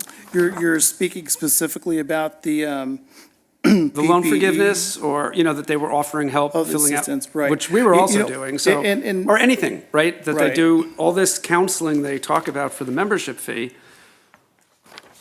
Do we have a lot of businesses using that? Frankly, we are directing more people to the Small Business Development Center, which does that. That's their bread and butter service. Is that type of assistance? Okay. And that's my concern with the membership fee. I might have a different view. I think this, my understanding, at least from a meeting I was at in my role as chair of CVB with the chair of CVEP and some others, was Indio is, they're paying membership plus for the iHub, right? And they're paying less for their iHub. That's fine. I mean, it's just starting, but. I think, everyone else, I think, is at 10, or except Cathedral City's at 25,000, if I remember. 25,000. And so my inclination would be to support the iHub for another year, but get that information that we've been asking for on on that. And, you know, I would be willing to do 25,000 in membership and reconsider if we get more information about benefits and how many of our businesses are actually using. If we're referring to a different organization, I don't think our businesses are getting the benefit. And I'd rather use that 100,000 to get them other benefits, because our businesses do want more help. But I don't think it's an either or. I think we can still be part of a regional program and fund more in our city. And I know, you know, this is, you know, long-term funding, and I think we have a council that gets that we'll probably all be gone before most of that funding would show results, but I seem to hear from everyone, we really want to make sure our residents and the people growing up here have these opportunities, and if it's 10 years or 20 years, the longer we wait to start, the longer we wait to get the results. So I would just rather, you know, be what the other cities are at, separate from the iHub, and keep the iHub for a year and do 25,000 for a year. Well said. Thank you. Councilmember Garner. I just want to quickly echo what Councilmember Woods said in terms of a full-time economic development person, because I think what's become very clear to me in this is that when I'm getting information about all of these things that CVEP is doing, it's my thought that it's then, you know, they're communicating with the city, which it sounds like they are, but then we have, in order for our residents and our businesses to know about this, we have this extra step of then getting it out to them, which clearly one of us as a council member cannot possibly do. And, you know, Jay, as one person, as we've said, has many, many things he's doing. He can't do that all either, because it is a full-time job at, you know, almost just coordinating with the regional partners to get this information out there. So I do want to just echo that we really do need that additional staff person. And I do support continuing the regional support, and I'm fine with what's been said on the amounts. I'll clarify that in a second, but thank you for those comments. So staff, if you could remind us in terms of, sometimes it's hard when we go around and around for years about budgets for staffing for economic development. So can you remind us, because I know we've tried to prioritize staffing, and I'll just make for the comments to the public, you know, I think often the best work that we can do as city council and our best levers for doing this type of work that our community wants us to is city staffing, for example, on homelessness, right? People are frustrated that it's taken us a long time on homelessness, but we don't have a social service department, and we, you know, hardly have a homelessness department, and Jay is doing housing and economic development and homelessness and leads a small staff. So, you know, we worked on getting a consultant. We invested in, you know, internal staff to do that work. And like Councilmember Garner said, that's how we get, you know, those connections to the community happening. So if city staff can remind us the staffing that we did allocate and the funding levels for internal economic development work, because I agree it's both. We can't ever, you know, not do regional efforts just because we want to focus on the city. We really have to do both. Mayor and Council, I'm not sure, Director Verada may know if there was a position dedicated to economic development per se within the budget, but even if not, I just want to emphasize that I think we would have the means, both with general budget amendments that I anticipate will be in a pretty solid position as the year goes on, but also I know there are some other positions, including allocated within the area of community and economic development, that could be repurposed to be more focused on economic development as well. So I think we have a lot of opportunity if council's thinking that it would be appropriate to do both. I want to take advantage of the opportunity to make clear that if we had to pick, I do think internal capacity would be a priority, because it's hyper-local and because it would be more foundational. If council is willing to entertain the idea of continuing a partnership and also making those other investments, that's really probably the way to grow beyond where we're at today. I would just add the latest version of the budget, where I recall a position was for a downtown administrator, and to focus on downtown communications and economic development. I think, I'm sorry. Go ahead. It's nice to know that I think we need something much broader than that, is ultimately what we need here. And I just, and the point of discussion is if there's amenability to a friendly amendment, I would say that any cost savings we put towards doing kind of an economic analysis of our land uses within the general plan. And how can we best use our land and position our land that we have to promote diversification in the business community. Councilmember Kors. Yeah, we didn't report earlier from the meeting we had with the planning director, but on the general plan and the need that our former economic development director, who's now in the planning commission, expressed of when we're trying to figure out our land use elements that, you know, it's great to say we want industrial here, but if there's no economic potential to have it, let's reuse it and let's do housing, right? And so there was sort of that discussion that we sort of had with them the other day. So it's just something for, I think, the future, that if we want to appropriate funds for that. What I would ask is that we do these in 2 motions, since it seems we're all good on the iHub continuing for a year. And I think we're all good with staying in CVEP. The question is at how much. And I don't know if this is an idea, but we, you know, if we sort of do the first 3 months and see if we can get answers before we decide on giving the full amount for the whole year. Because I just don't want us to be 6 months, 9 months, and we're back having the same discussion we had 6 months ago and previously. Because this has come up before, right? What exactly are we getting for the money? And so, you know, if there's a way we could sort of, you know, if we did it monthly, it would be about $10,000 a month to do the full amount that they're asking. But if we did that for 3 months and then had all the answers, we could decide if we want to continue at that amount. Might help us get those answers, is my goal. Mayor Pro Tem. Yes, as the maker of the motion and listening to my colleagues, I think we're all very much in a similar place, expressing it perhaps a little bit differently, but all of us are convinced that we have paid more than our fair share for the support of what's in essence a regional program, and that needs to change. I was willing to give a full year to try to incorporate that change, and others would like to move more quickly, so I can accept a friendly motion. I like the approach that Councilmember Kors, though, is taking to come back in 3 months, 6 months, and assess how should we move forward. We have tried over the last few years, I think, to express these concerns to CVEP. I cannot imagine they did not hear what was said here tonight. So perhaps a 3-month appropriation. I might, thank you. Thank you so much. So thank you for summarizing very well.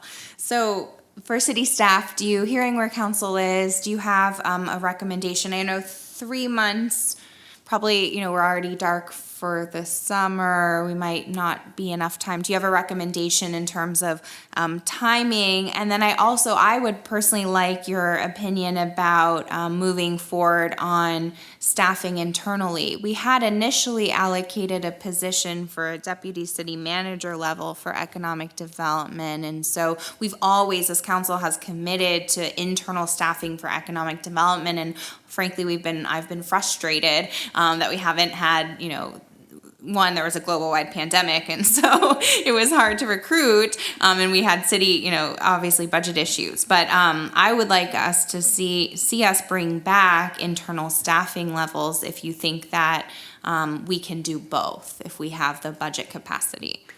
I do, and actually that's the position I had in mind when I referred generally to maybe bringing more focus to economic development, was actually the DCM position rather than something like the downtown business administrator.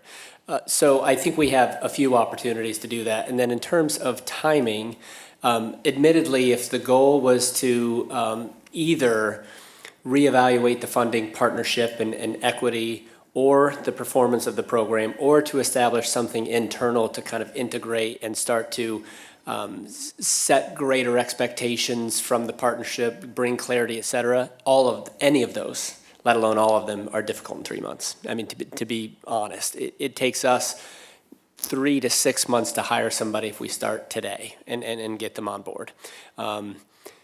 So I think we'd need at least 6 months. So if it was a partial contribution for partnership, for instance, 6 months would be more realistic to bring something, and frankly, lead time to allow CVEP to say, look, this is almost like a challenge grant type opportunity. You know, we've got a major funder who's upset that there isn't broader equity and greater participation, but those decisions are sometimes made at budget time. You know, it's not easy to just broach that and make progress, but we'd at least be able to report what those conversations are and let CVEP take some initiative to also address that issue. 6 months, I think, is realistic. Thank you very much. So, to the maker of the motion, So it really comes down to what are we willing to give them for 6 months, and how much is that figure? And it's going to be something well south of $125,000 per year. I'm not sure that $25,000 per year is quite enough to get us where we want to go for 6 months. And once again, we're trying to find the perfect Goldilocks number in this. So, I don't know if anyone else has a suggestion on what might be an acceptable number. 75,000. For the year, and do it in 6 months and then reevaluate? Give them half? Yes. Yeah, so half of 75,000 and then reevaluate in 6 months? I think that would be fair. I think that's a fair Thank you. way forward. Good suggestion. Can you, So- whether you like that? to Mayor Pro Tem, so the motion is for that amount for the CVEP annual membership fee, and then that also includes the funding for, the full funding for the iHub, correct? Correct. Thank you. So I'm the person who seconded that, so I accept those amendments. Is there other direction the city staff needs for that motion? We've talked about this enough, do you think? So There was a lot of caveats that we originally put, those caveats are still existing then? Yes. Okay. With all the answers. thank you. So there's a motion and a second. If we could have, is there any further discussion? Seeing none, can we have a roll call vote, please? Mayor Pro Tem Middleton. Aye. Mayor Holstedge. Yes. Councilmember Garner. Yes. Councilmember Kors. See, my mic won't turn on. That's a message. Hesitantly, yes. Councilmember Woods. Hesitantly, yes. Motion passes 5-0. Thank you. So we will take a 15-minute recess. So we will come back at 9:10 and do public comment.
Back from our recess and move into public comment on non-agenda items. This time has been set aside for members of the public to address the City Council on items of general interest within the subject matter jurisdiction of the city.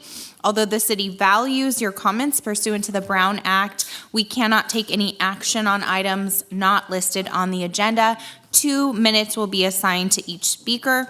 City Clerk, if you could please begin contacting speakers by telephone. Lisa Schoenberg, you're live with the Palm Springs City Council, and you have 2 minutes to provide your comments. Hi, am I up? Yes, you are. Yeah. Hi, my name is Lisa Schoenberg, and I am with the Women's Issues Committee with the... Back from our recess and move into public comment on non...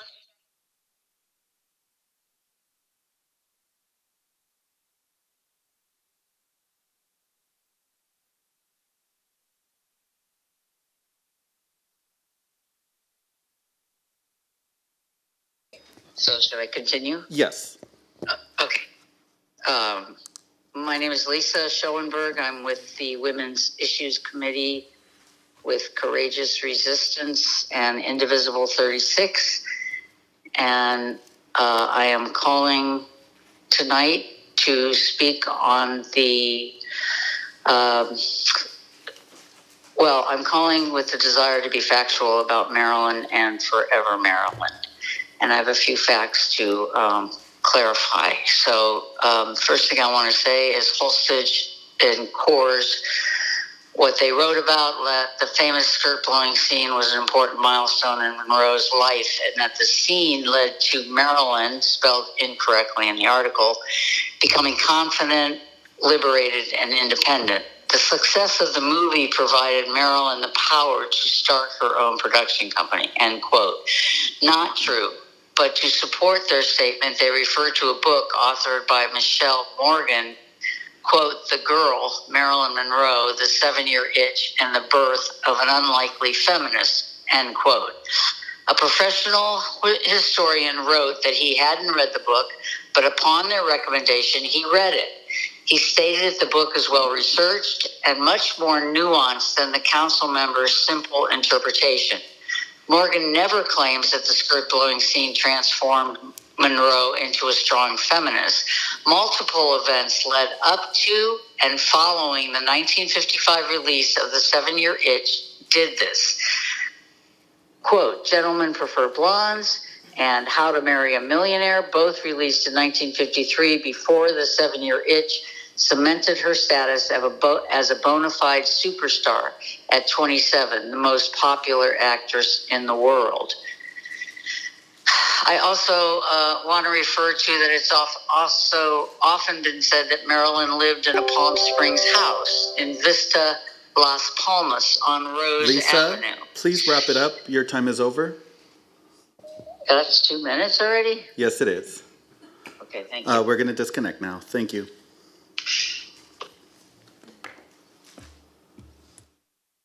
Jamie Trachtenberg, you're live with the Palm Springs City Council, and you have 2 minutes to provide your comments. Great, thank you.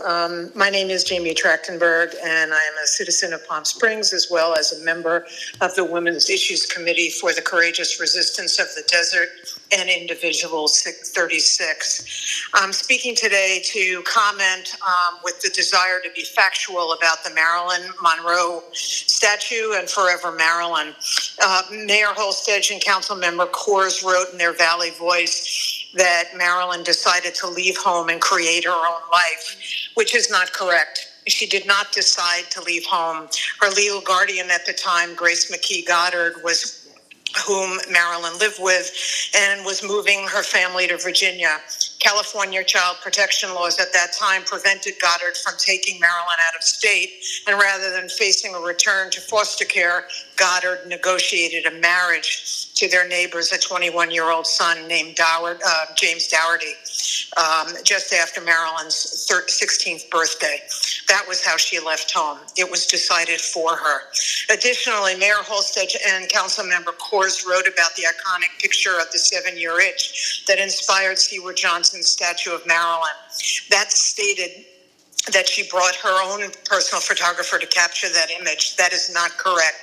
The first photographs were taken in New York City for advanced publicity of the film, which lasted several hours and attracted nearly 2,000 spectators, along with many photographers. Subsequently, many more photographs were set and taken in Hollywood. The official 20th Century Fox photographer, Sam Shore, was hired to do publicity for the 7-year itch and captured the particular photograph for the scene from the studio that distributed it around the world.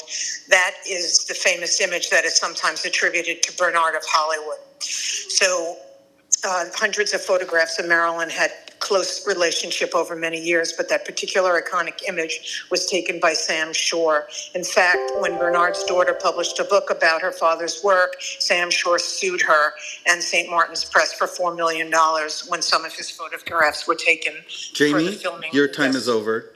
Thank you. Thank you. Trina Turk, you're live with the Palm Springs City Council, and you have 2 minutes to provide your comments. Thank you. Good evening, Mayor and Council. The Valley Voice column published in today's Desert Sun includes a link to meeting minutes documenting a March 2021 Forever Maryland Committee meeting involving PS Resorts, Councilmember Jeff Kors, Buzz Factory PR, and others. In this meeting, a strategy to, quote, drown out the negative regarding the Maryland statute is adopted in stark contrast to the City of Palm Springs mission statement, which purports to, quote, provide excellent and responsive public services, unquote. The City Council has been shockingly unresponsive to the outcry from the community regarding the abrupt placement switch of the Maryland statute. Hundreds of letters to the Council and many calls like this one have gone unanswered.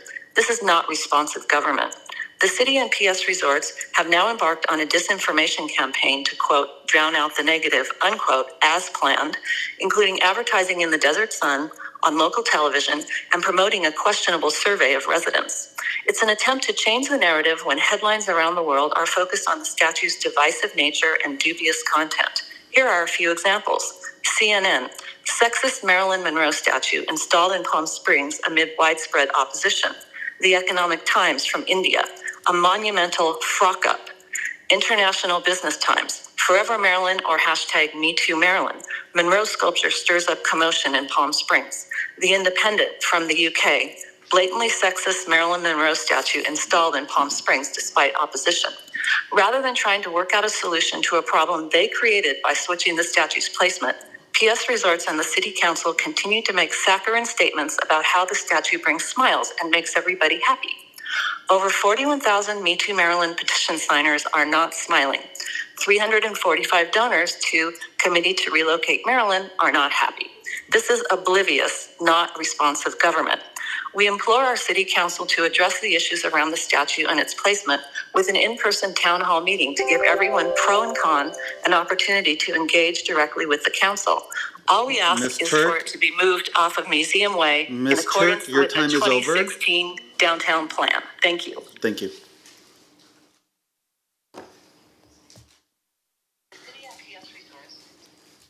Pilar?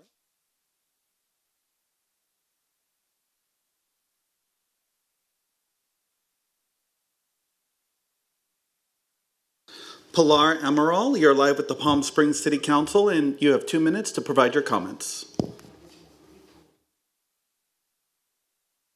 Hello. Hello, my name is Pilar Amaral. I'm a citizen and resident of Palm Springs. I am also a member of Courageous Resistance, Women Issues Committee, and Indivisible 36. I will start my comment with a desire to be factual about Maryland and Forever Maryland.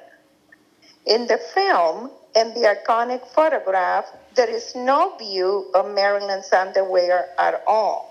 The producers did not want any of her underwear to show in the film as they felt it would be inappropriate. As stated by the president and founder of one of the oldest Maryland fan sites, the artist, Seward Johnson, made an extra effort to make the statue lurid, bordering on indecent, by lifting the back of the dress so high as to completely expose her rear, and was not respectful of Maryland by doing so. Thank you for the opportunity that you're giving me to voice my comment. Thank you, and we'll disconnect.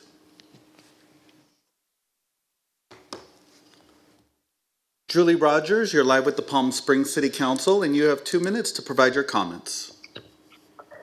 Good evening. I'm Julie Rogers, a longtime Palm Springs resident and a registered voter.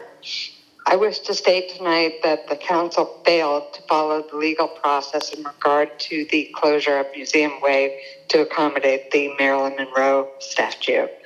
Even the staff reports stated that a public hearing would be required to close the street. And as the Desert Sun editorial board, in a scathing rebuke to the council's decision-making, stated that using technicalities to short-circuit debate on hot topics seems to be a pattern for this council and the staff and lawyers who work for it. The way the city decided to close part of Museum Way for the Forever Maryland statue left many constituents feeling like the council was hiding behind legalese to avoid a robust public discussion. City staff and lawyers decided not to have a public hearing that's normally required before shutting down a street, claiming that a 3-year closure was merely a temporary one. A lawyer for the city essentially admitted it wasn't having a hearing because it couldn't make the case with a straight face that closing the street was legally warranted. The editorial went on to say, even though it happened during a public meeting and after an alleged debate, it was a textbook example of how not to conduct the people's business. Shame on you. Thank you. Thank you, and we'll disconnect.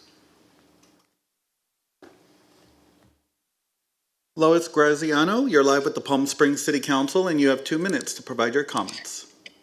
Thank you. My name is Lois Graziano with the Women's Issues Committee of Courageous Resistance and Indivisible 36. Another fact about Maryland regarding being discovered in Palm Springs on New Year's Eve 1948, Maryland's movie career was not launched at the Racket Club as per the Palm Springs myth, the PS Resorts website, and other sources.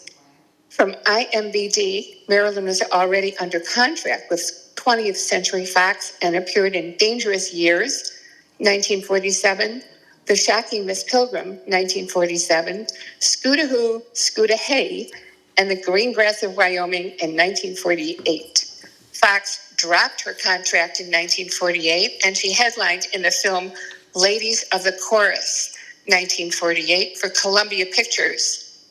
None of these were big films. The parts were small. Ladies of the Chorus did list her name in large print on the movie poster, and she had 3 musical numbers. Regardless, her film had already started by the time she was photographed by Bernard at the Racket Club. Thank you. Thank you, and we'll disconnect. Brad Anderson, you're live with the Palm Springs City Council, and you have 2 minutes to provide your comments. Thank you, Brad Anderson. I currently live in the city of Rancho Mirage. I wanted to take a moment of your time to talk about the Coachella Valley Mosquito and Vector Control District. As you're aware, I'm sure, hopefully your citizens are, that this weekend, July 10th, you will be starting a broad area chemical treatment over a portion of your city, I think south of Ramon, I believe, down. But anyway, as a past vector control technician for that district, I would highly recommend that people look into that district and these type of broad area chemical treatments, because they're definitely unsuitable and they don't have any current data this year to show any reason to have such a treatment. And the chemical they're using is a larvicide, and it's mainly used for aquatic insects like mosquitoes, and that means water sources. So when you broad area spray chemical like that, you're wasting, I would say, 99% of it. It's like fishing in a parking lot. It's just insane. And I don't say it doesn't work, but it should. It's not cost effective, and especially for a nuisance mosquito that poses no threat at this time. So anyway, I would highly recommend that you look into that and definitely oppose it, because they are doing it with a helicopter, And a couple of years ago, 3 years ago, I believe, you had an incident with a helicopter where it actually crashed, not crashed, but had a hard landing, and it went unreported. And it's very concerning, especially where it's flying in your city. And that's all I have. Thank you. Thank you.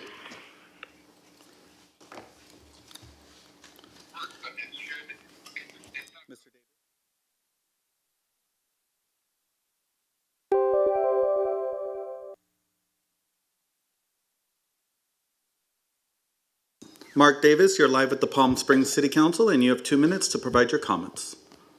Yes, Mark Davis, citizen of Palm Springs, and frequent caller in about the Maryland issue because it just angered so many people, the manner in which it was done. One point, in fact, was that the City Council acted on a memo from the PS Resorts dated October 29th and had the issue on the meeting agenda the very next meeting, November 12th. Nothing has ever moved that fast with the city. So it did seem very strange that it received such immediate attention without public debate. Yes, there was public comment. You were allowed 2 minutes. Some spoke for it. One spoke against it. But there really was no debate. So Mayor Holstage and Councilman Coors write, if you believe more public debate was needed, argue that point. Falsely claiming that the council failed to follow the legal process and had already voted to place her in a downtown park, or shouting over remarks by public officials in hopes that others could not hear them, detracts from your argument. Just in that statement, there's so many incorrect facts. The point has been argued over and over again that there was inadequate public debate since that meeting. What good does that do when the council refuses to provide a forum for more public debate?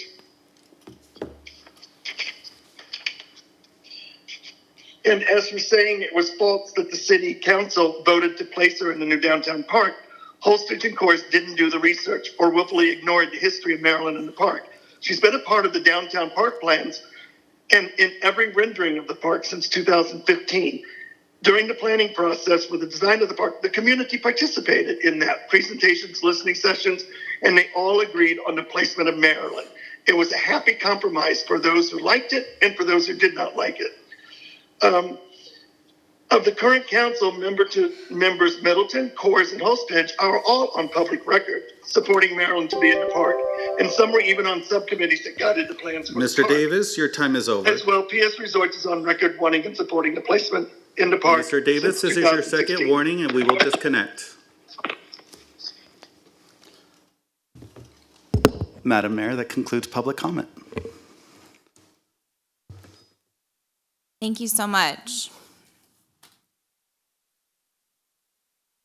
I'm going to comment as a point of personal privilege, and I probably shouldn't, and it's the last time I will. But there continues to be a lot of misinformation shared in public comment, and I fear that that misleads the public. So I just want to clarify, if I can, City Attorney, am I able to respond on a point of personal privilege if the council does not deliberate or comment? Yes. Thank you.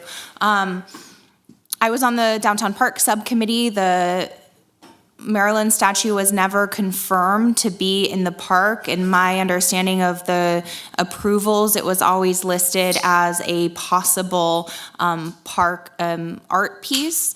There's other misinformation, but what's really unfortunate is that the city was sued right away, and then that's led us to not be able to speak due to legal advice, really with an ongoing lawsuit for members of the community who we first heard from once they sued us. But I really just want to say, as a point of personal privilege, as the first female mayor for the city, is the first time we have a majority female on the city council, majority female council, and I'm also been really public about being a survivor of sexual assault. I've been public about that in the media and spoke out about Me Too and support of Me Too for years. I've also worked for nearly 10 years as a civil rights litigator and attorney for women's issues. I serve on the board of Planned Parenthood, and I just want to say, and I'm reacting because it's really difficult to hear people call in and say that this is a Me Too issue, and I know that people have legitimate concerns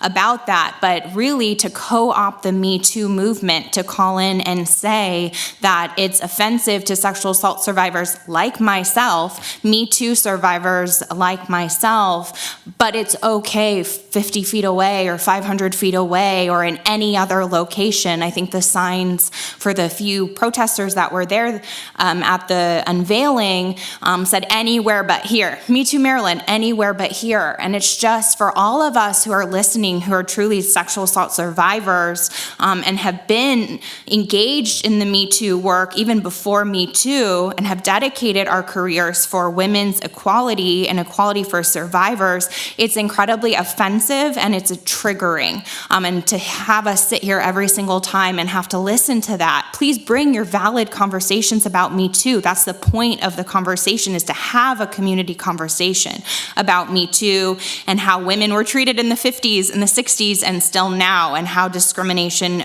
continues. But please understand the impact on survivors and of sexism and discrimination, of which we are many, when you call in and co-opt Me Too because you think a statue should be in a different location or because you don't think that it belongs to Palm Springs brand. So that is the first and last time I'll say anything about that. So the next item is item 5D, discussion of the outdoor merchandise ordinance. If we can have a staff report, please. Madam Mayor, I believe the next item's 5C, redistricting 2021. I just skipped that one. I just wanted to go to outdoor merchandise. That seemed easier. Okay, the item is 5C, discussion regarding the redistricting process and authorization to enter into an agreement with Best and Krieger for redistricting consulting services. And before we do a staff report, City Attorney, I know that you work for BBK, so could you just clarify for the public if there's any conflict or how that might work?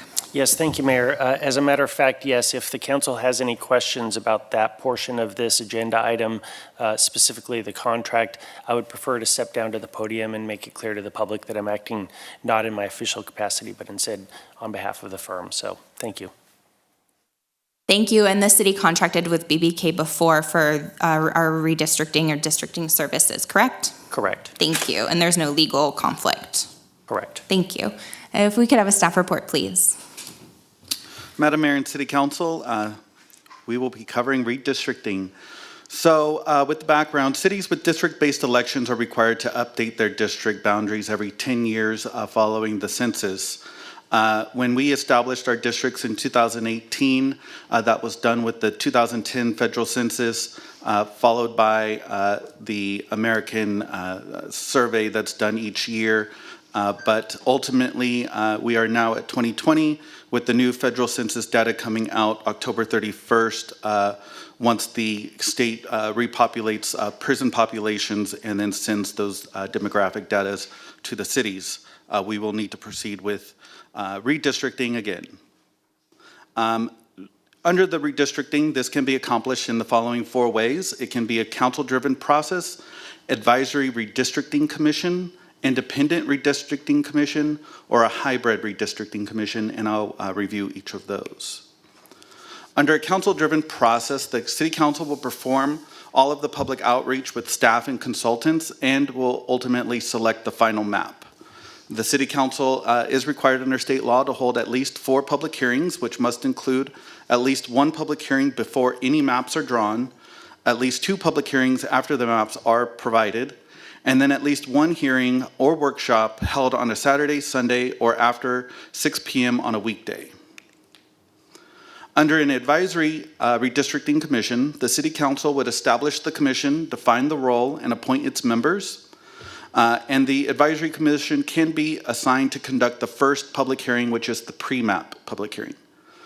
Council is still required to hold the 3 public hearings post-map, and the council retains the responsibility to approve the final map.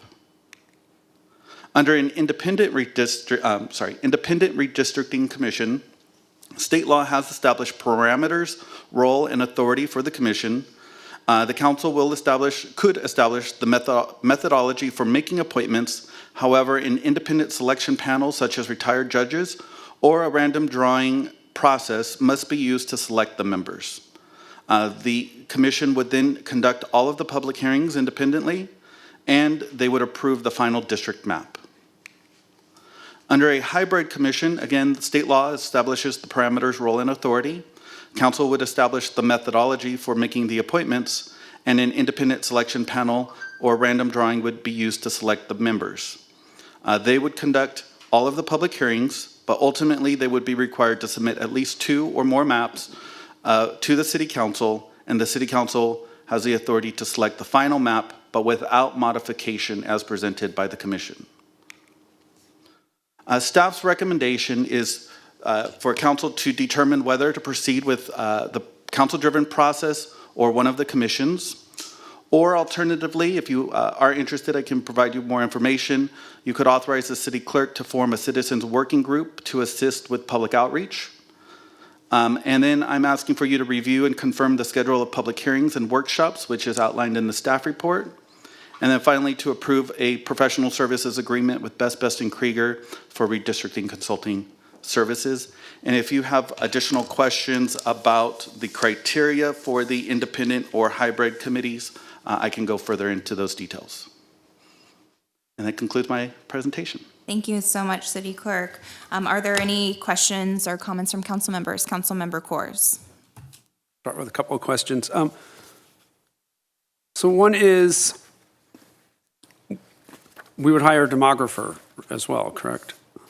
The contract actually includes the demographer services. Okay, right, but so Best and Krieger would pick the demographer?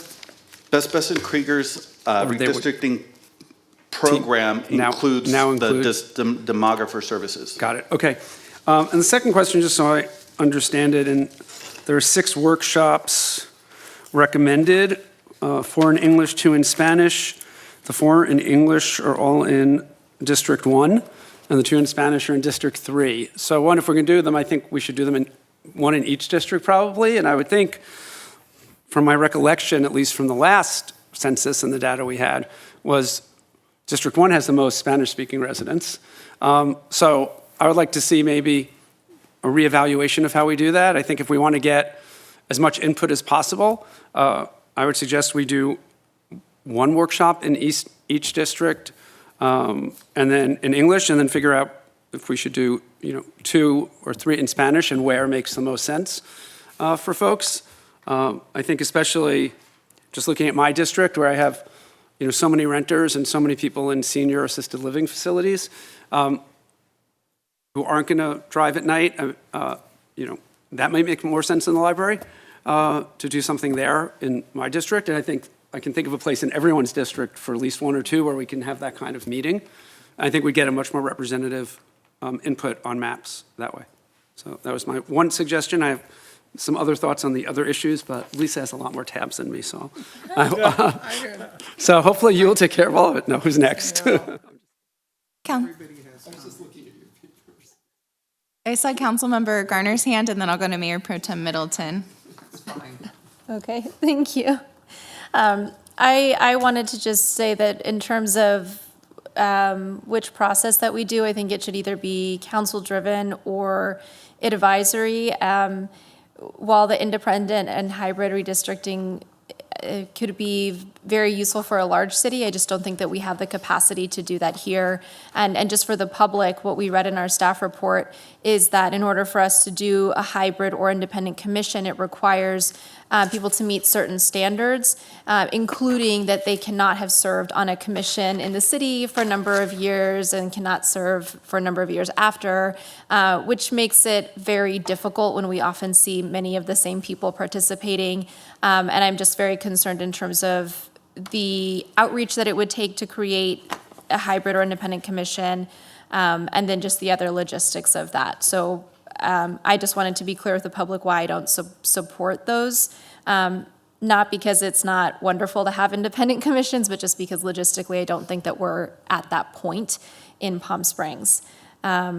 I do support having an advisory committee similar to what we had last time. I served on that last time and found that it was very useful. And I'd like to hear more from the council members who were serving during that time to see what they felt about it.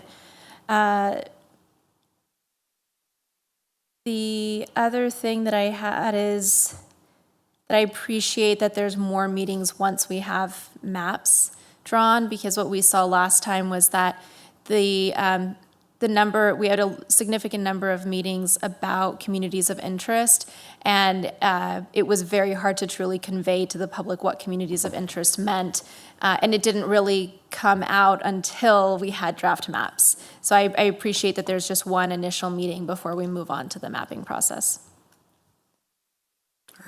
Mayor Pro Tem. Okay, I'm going to follow up on Councilmember Garner's comments, and I think we learned a lot the last time, and the last time wasn't that long ago. We have only had one election in each one of the 5 council districts, and one of the things that pleases me is I'm hearing fewer questions in the last few months regarding what district am I in and who's my city council member than in a long time. So hopefully people are beginning to learn what the boundaries are. So I believe that given how much work went into the drawing of the boundaries the last time, the amount of community outreach that we had, that a council-driven process with an advisory committee working with us is the appropriate way to go. We don't know what the final numbers are going to be, but I believe we should use the boundaries that we have now as a starting point for discussions. And one of the things that would concern me is if we left an impression with the public that we are starting all over again from the beginning, which would negate some of the work that we went into just 3 years ago. And those are my comments. The question I have is, we're calling for the first public hearing in November. And what I'm hearing from the Redistricting Commission is they're not sure when we're going to have census data. So are you satisfied that we will actually have the data to begin our work in November? So the data on November 4th might not be available yet, but this is a pre-map hearing. Okay. And the consultant has advised that state law prohibits them from actually drawing a map for 21 days after the data is released. So this would give us at least a head start in the schedule to be able to do the pre-map kind of communities of interest meeting. Okay. And then when we meet in December, that's when the data would certainly have been released by then, and we could proceed with the map drawing. Okay. Lastly, there were some numbers that were in the report regarding some percentage changes, and I struggled to understand just how relevant some of those numbers may be because they didn't tell us how many people we were talking about. A percentage change of 25% could be extraordinary, or it could simply be an increase from 3 to 4. And I just couldn't tell from the data that we have here. So I think it's going to be really important as we move through that that we have both percentages and the raw numbers as we're looking at this. And again, I think we got to a pretty good place last time, and I would like to see that to be the foundation for where we begin. Other comments? I have Councilmember Woods. I'd just like to echo what I heard. There's 4 options given to us. I think option the independent commission and the hybrid redistricting commission, as Councilmember Gardner said, has problems with eligibility in them, and I think it's unsuited for our city, so I really am supporting 1 and 2, the advisory committee. Thank you. I also agree with everything that's been said and the recommendations from the council members. One other thing I wanted to raise is last time in the initial districting process, I asked for and we funded as a council Spanish language. I asked for outreach. I think it was more like Spanish kind of media and other assistance. And I think what is maybe more needed or also needed, so we can do both, is actual organizing from organizers. And I think that getting people involved in city processes, this is such a good opportunity to do it. And also for us to do the work we should be doing and doing proactive outreach to communities we don't often see or hear from.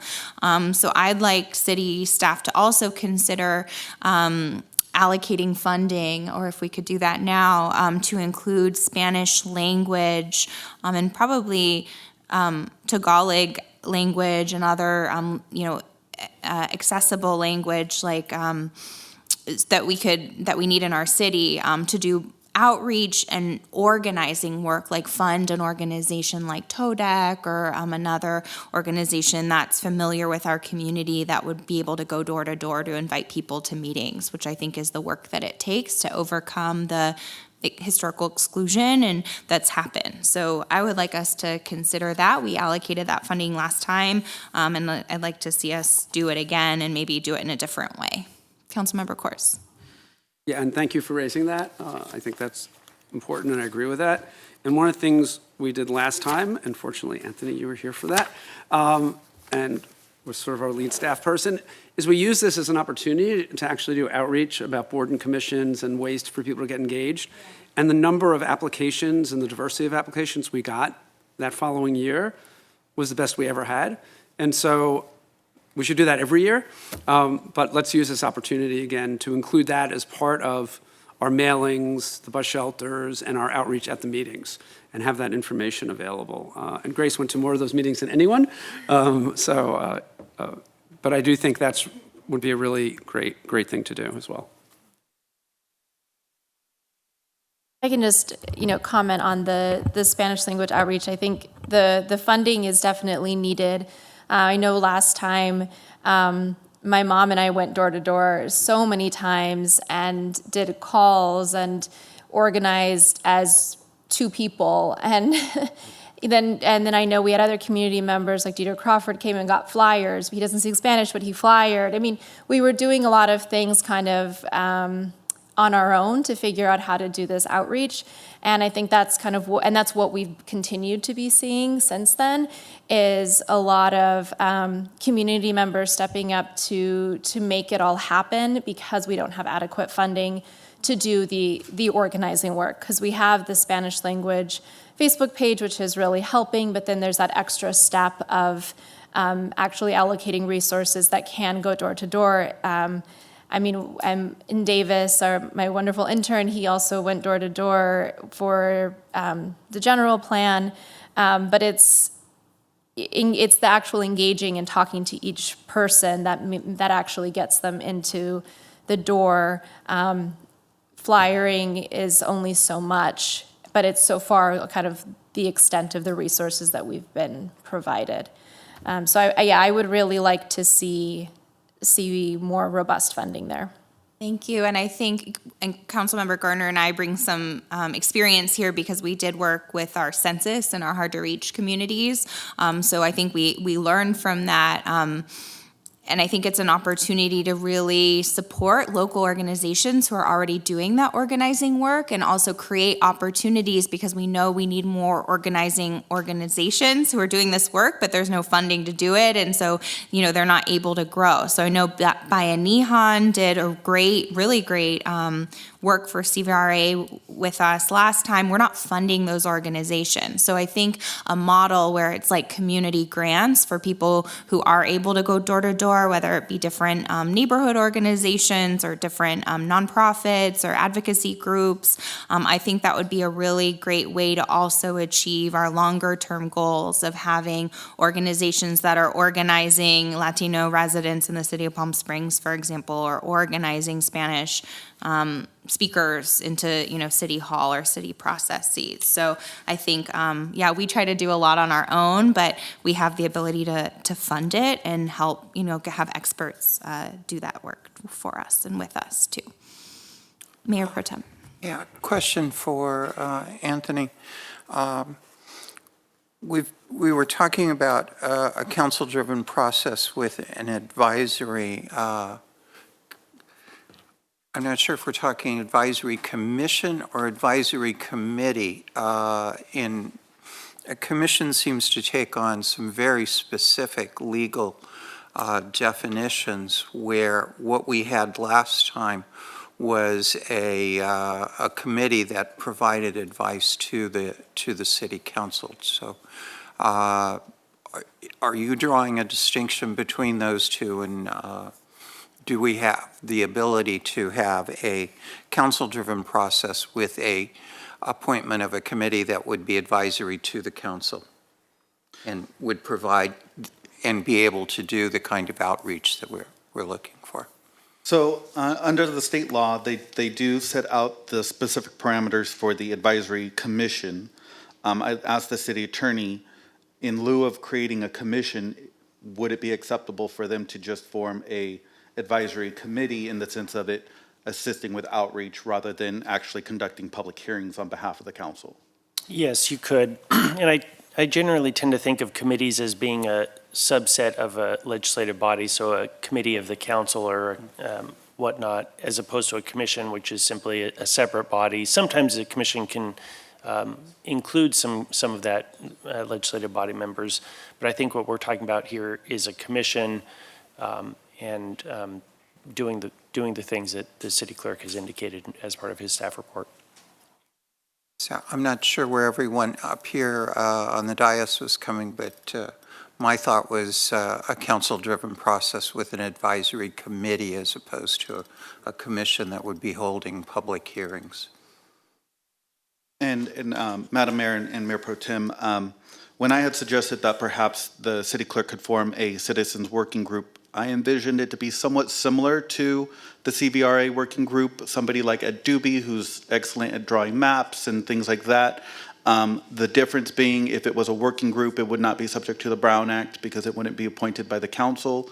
And since it's not really a forum for soliciting public input, but rather assisting with the organization of outreach and communication, in my opinion, it would be more productive if it was a working group rather than a Brown Act body.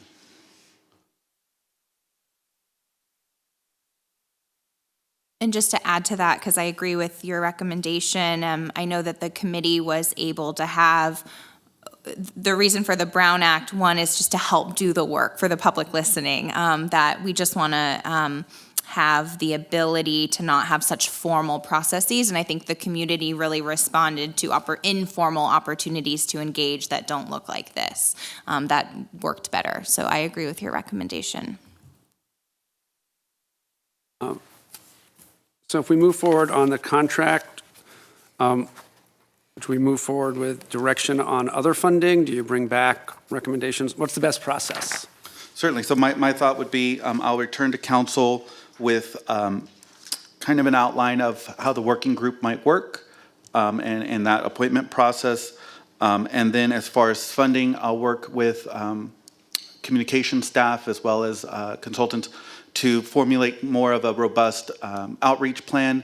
And then my expectation would be if we can provide that to you on July 22nd, that'd be great. If not, September still gives us enough lead time to prepare the citywide mailers in advance of those November meetings.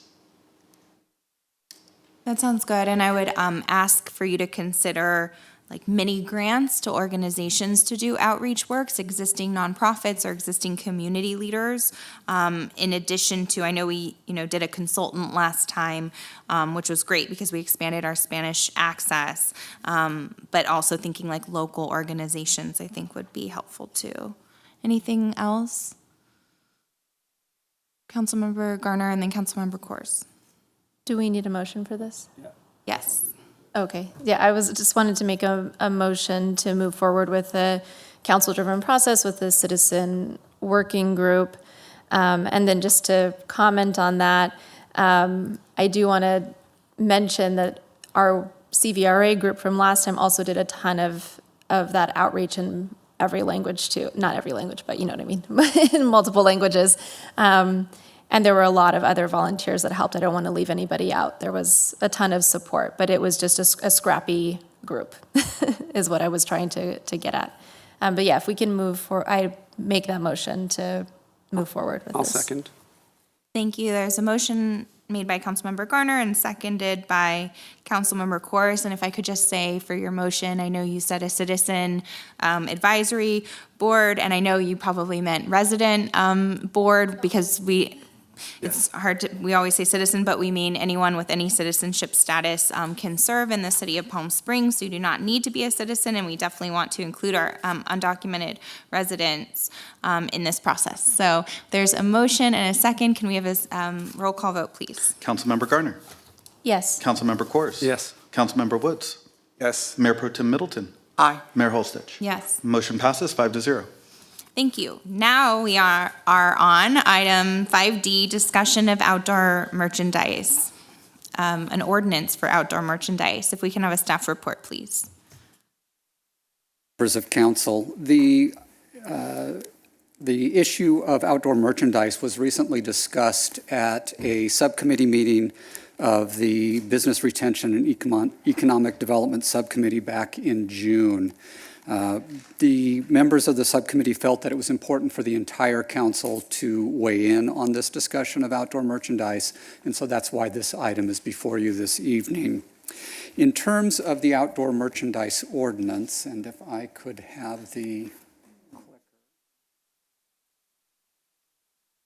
Let me just review the elements of the outdoor merchandise ordinance as it currently exists in the city's zoning code. So outdoor display is allowed in limited areas of the central business district and the uptown area. It is restricted only to Palm Canyon Drive. It's not allowed on other streets. The display must be located on private property, and this is one of the things that many people don't understand, is it cannot be located on the public sidewalk. Oftentimes along Palm Canyon Drive, it's difficult to understand where those property lines are and where the sidewalk begins, but according to the ordinance, the display has to be on private property. In terms of what's allowed to be displayed, the zoning ordinance is very clear that it can only be furniture, antiques, fine art, and fine apparel. No other items are permitted under the ordinance. And then in terms of approval, it's done at a staff level through a minor architectural application, and the cost is approximately $670 to go through that process. Speaking as to the areas where that's permitted, as I had mentioned, it's in the central business district and in the uptown area, restricted only to the Palm Canyon frontage. In the central business districts, it's only allowed in one block between Amato on the south and Alejo on the north. So it's very limited where you can do that in the central business district. In the uptown area, it's allowed between Alejo on the south and Vista Chino on the north. So it's a much larger area where outdoor display is permitted in the uptown area. There's also distinctions in the number of items that can be displayed and the square footage that can be allotted to the display. In the central business district, it's only one item and a maximum of 16 square feet. In the uptown area, it's 3 items and 32 square feet. So this is one of the reasons why the merchants have concerns about the ordinance, is because there are disparities in terms of what is allowed and where it's allowed.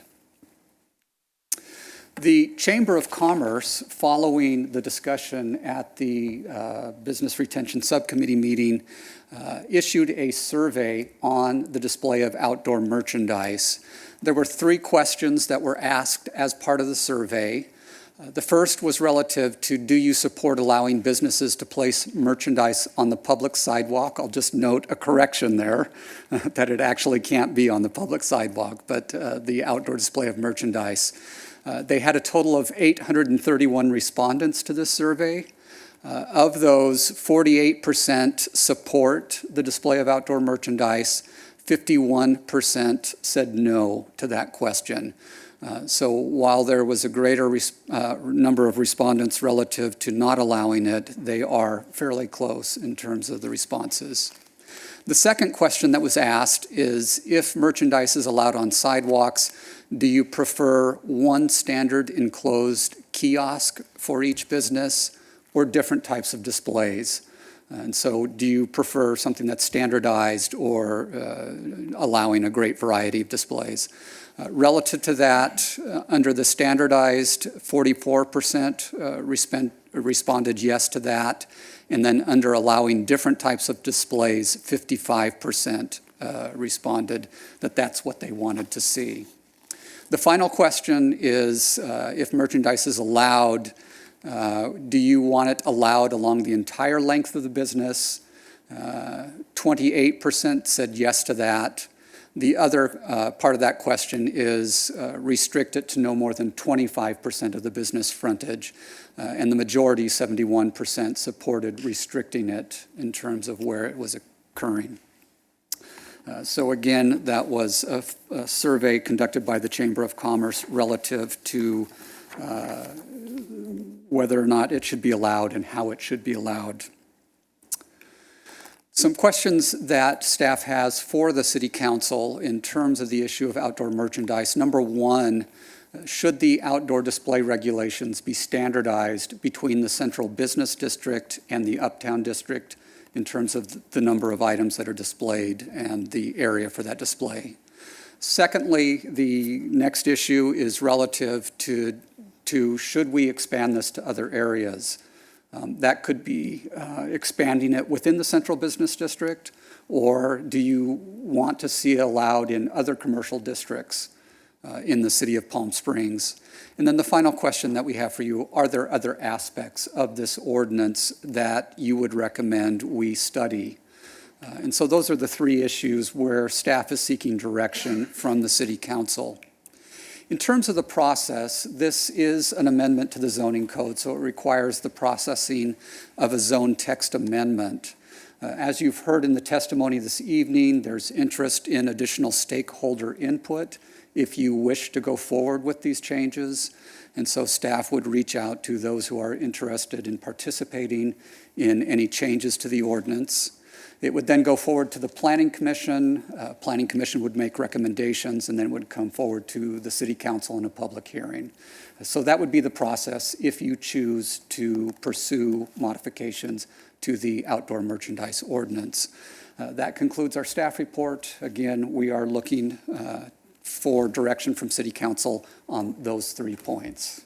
So with that, I'll go ahead and take questions and then direction from the council members. Thank you. Questions or comments from council members? Councilmember Kors. Thank you. So some of the comments from some retail we heard was that they'd be allowed to have them right next to their business on the sidewalk, same as the A-frames can be. So you're saying that's not possible even if we want it to be? I'm not saying I do. I'm just want to make sure we're clear because I think that's why it had sidewalks possibly in the survey. Yeah, as the ordinance is currently written, it has to be on private property, so it could not be on the public sidewalk. There's going to be businesses who wouldn't be able to do it because they don't have private area in front of their business. Most. Right. So, but we could change the ordinance to allow it if we wanted. You could. Okay. And I think that's why the survey asked that, because that had come up, that most businesses couldn't do it, right? Mm-hmm. A few can, but most don't have private patios in the front. Yeah. So they wanted to put it close to the store, as I recall from the business retention meeting, like the A-frames are supposed to be. So I just want to clarify that. So that is possible. It is possible, yes. Okay. Because otherwise, we're not really doing much to help many businesses if we do this. The other was, just looking at the current ordinance, when it says 1 item or 3 items, is that 1 item or 1 rack of shirts? It, in the ordinance, says 1 item. That's my understanding. So I'm just sort of curious, given we're not really enforcing this now, is that because we're not able to? And what would it take if we allow every business to do this to be able to enforce it, given A-frames creep into the middle of the sidewalks and we have ADA violations and complaints from people that our crowded sidewalks have A-frames in the middle of them? And I mean, if we're not enforcing this current ordinance, how are we going to enforce? Because I do agree it should be fair, it should be none or 1 or 3 everywhere if we're going to allow it. I'm curious, and maybe the city manager has been able to talk a little to code enforcement, what it would take for us to actually enforce this and make it work. I certainly think that's a challenge. Anytime you talk about a standard like this, that especially where you might have areas of gray. So for instance, distinguishing between a business that might have a small amount of private property in front of the store and one that doesn't. You've got a standard for square footage different from the number of items. And then in this case, what you have so far is even different standards in different areas. Uniformity helps. But to the extent that that's also proliferating the activity to other areas where you encounter those other challenges, private versus public space, et cetera, admittedly, I would expect a lot of noncompliance, some from lack of understanding. I expect sometimes what happens is you go in one day and you say, by the way, your display is too large. But does that get communicated to all of the other staff? So sometimes it's not even a matter of deliberate non-compliance, it's circumstantial. And then sometimes, of course, there is an attempt to say, hey, no one will notice if it gets a little bigger or if it creeps a little bit into the public space. So I think that's a real challenge. We should expect, if we go that route, a fair amount of non-compliance. And if the goal was to accomplish full compliance, we would need to be there monitoring on a pretty regular basis. And I think what we heard at business retention, including from some who wanted the outdoor merchandise, is they want it all to look great, everyone to follow the rules and not, have it blocking the sidewalks. And just from the experience on A-frames, a lot do. It's just, I see the challenge there. And so I do appreciate everyone wants it to look good. And, how we pick and choose how that is something we'd have to discuss if people want to move forward with this. And I just wanted to ask the questions and look forward to hearing from everyone. Councilmember Garner. On that topic, to our city attorney, what is our liability if we were to allow these businesses to use public sidewalk and there was an ADA violation? I could see somebody raising an argument that the city is responsible partially for a potential violation of ADA if we allow it in sidewalks. And so, one of the conditions that we would impose is that they have to comply with the ADA, but as was mentioned earlier, sometimes businesses don't comply, and that's when we'd face potential liability. Thank you. And I raised that just because I've seen several cases come forward. There are ADA attorneys who go around making sure that these things are in place, and it can get pretty litigious. And so I just don't want us to get into a situation where we can't manage it and we're subject to lawsuits. Even if we're able to get out of them, it's obviously not ideal. I am interested in seeing what it is that we can do. I know that as a consumer, when I'm at places that there's outdoor merchandise, I'm often more likely to go into the business, right? Because I see something outside that piques my interest. So I am interested in moving forward with a standardized display type for every area. But that's my only concern is how we can make sure that we're not getting into larger liability issues. Mayor Pro Tem. Thank you. We want to support our local businesses, and we also want to make sure that the customers who are walking down our streets have an opportunity to be attracted and go in and shop. I think that's something that's very valuable. But I'm really concerned about our ability to adequately enforce the rules and have consistency. So I like the approach that Flynn is talking about in terms of the Planning Commission looking at this. I think it's absolutely the right place. But to me, it's both a question of do we expand this or do we contract it? And I think both have to be examined. I have, based on some of our experience with parklets, a real concern that we do not do anything where business A is advantaged at the disadvantage of business B. This needs to work for the broader business community and consumers that are out there. I look forward to the recommendations that come back, but this has to be fair to every one of our businesses. And when I look at polling numbers that say that close to half of the businesses are opposed to this kind of expansion, my suspicion is that much of that has to do with a perception that this would in fact be bad for their business, not good. I agree. And, we keep trying to do this at request of businesses, and I think it has sort of been a haphazard way to, try to help businesses, try to improve downtown. By the way, people keep tagging us on Facebook. Tagging us on Facebook is not public comment. Please write in so it's part of the public record, because we can't rely on it and the public doesn't get to see what you're saying. So the city, we're trying to work on our social media so we can access that better. But I do keep seeing people tag us about ADA access being a real concern. I'm really concerned about that. I would love to see Palm Springs, we try to lead the way on civil rights and equality, and I'd love to see us really be, a city that's the most accessible city in the country. I think that represents our values, and we have some challenges there because we're an older city, but I really am concerned currently people are saying that they can't access restaurants and stores in their wheelchairs. And so I would hate to add to any barriers to ADA access. And, people are complaining about the parklets now a lot more. And I don't know if that's representative because Facebook comments are not public comments, but people are really complaining about the look of the parklets, and that they're being used for storage. And like Mayor Pro Tem Middleton says, then you get into business conflict, and then staff and council are going out to one business to try to resolve business conflict. So it's just, it gets really dicey, and I'd really love to see us just take a step back and think through like what is the future of the look of downtown, and what do we want, and what would be good for business there.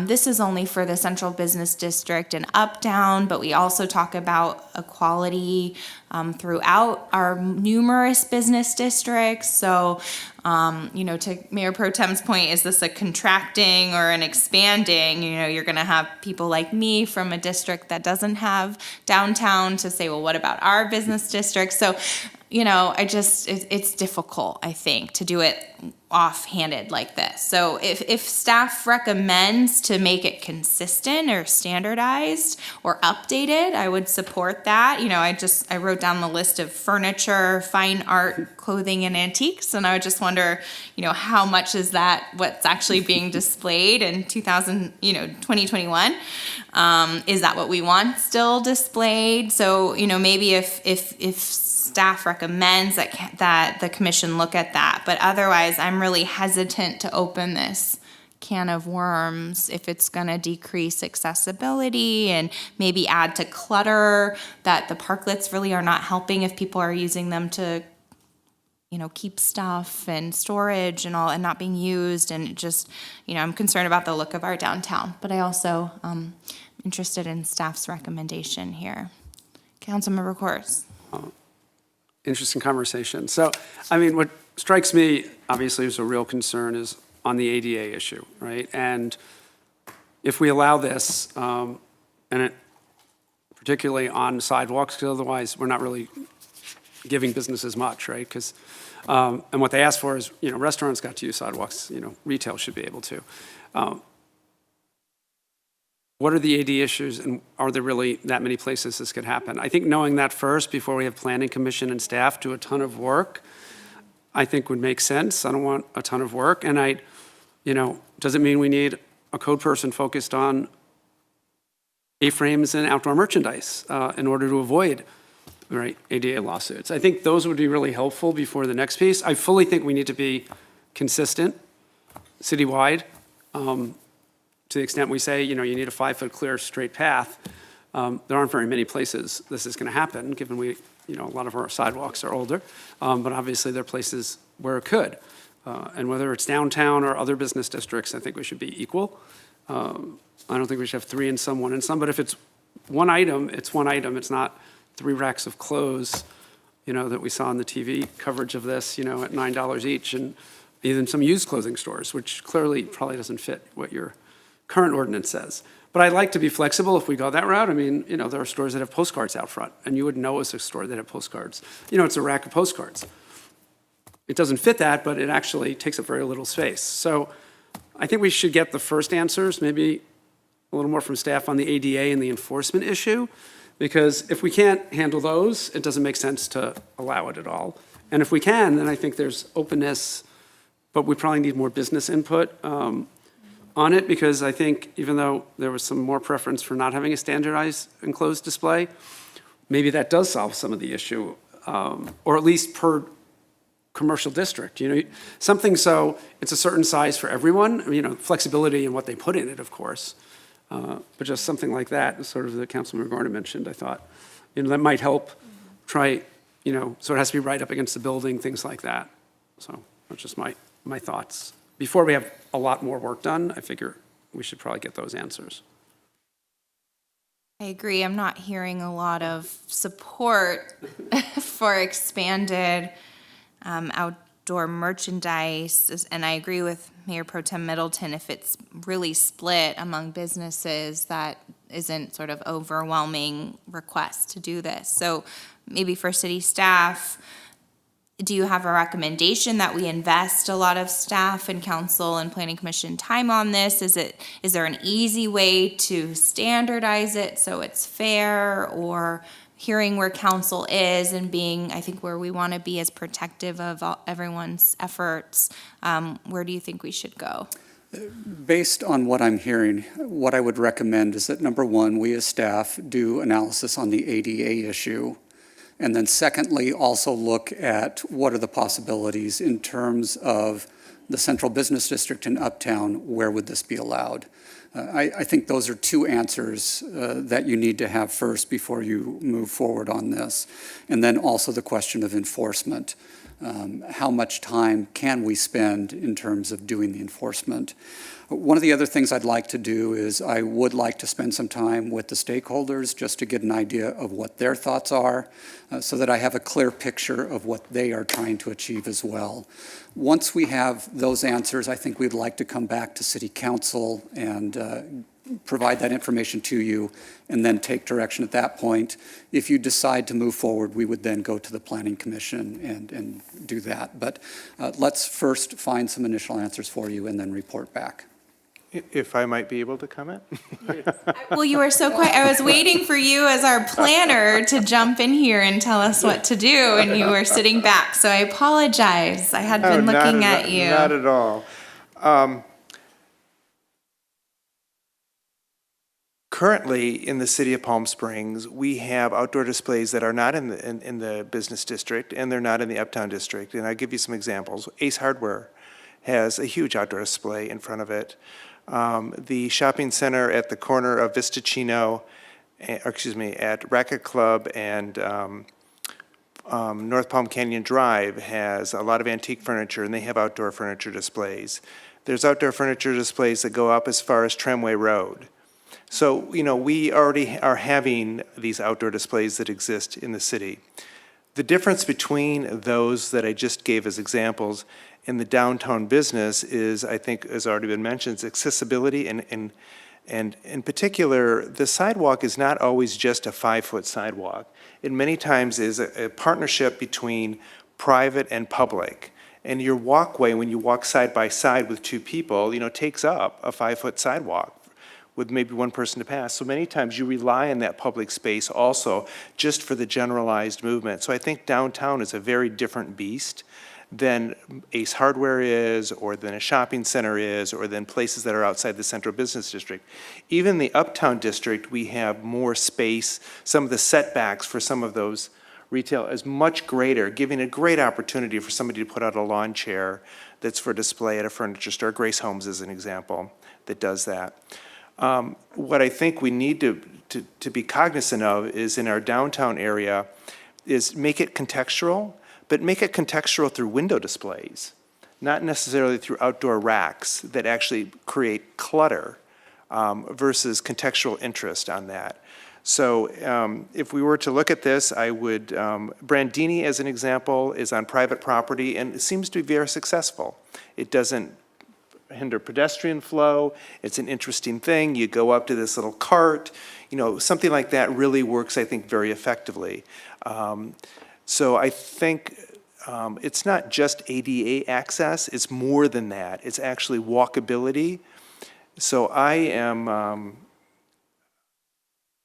think it should be expanded to other places that are currently using it and thought through, and that our downtown should have probably more stringent, if anything, more stringent outdoor regulations than the other parts of the city have, just for the fact, and maybe we have a program for better window displays, you know, that you really, or you stop and look in the window, or the flip-flop store has, you know, the little fountain and has the open, you know, that draws you in. I think there's other ways to do it besides clutter in our downtown area. But I think we want to bring those non-conforming ones into conformance as well. They seem to be successful in the examples that I gave. Thank you. Thank you. That's why we wanted you to speak. I was looking at you from the very beginning. That's really helpful. And thank you for lending your expertise to this discussion. What great points.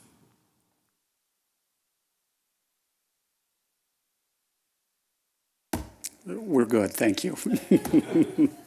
Flynn reads us well. Okay. The next item on the agenda is City Council and City Manager requests for upcoming agenda development. City Manager. Mayor and Council, I don't have much. We have a fuller agenda for July 22nd than we had this evening. Still surprised that the clock says 10-something. I'm not sure what to do with that at this stage in the agenda. That's great.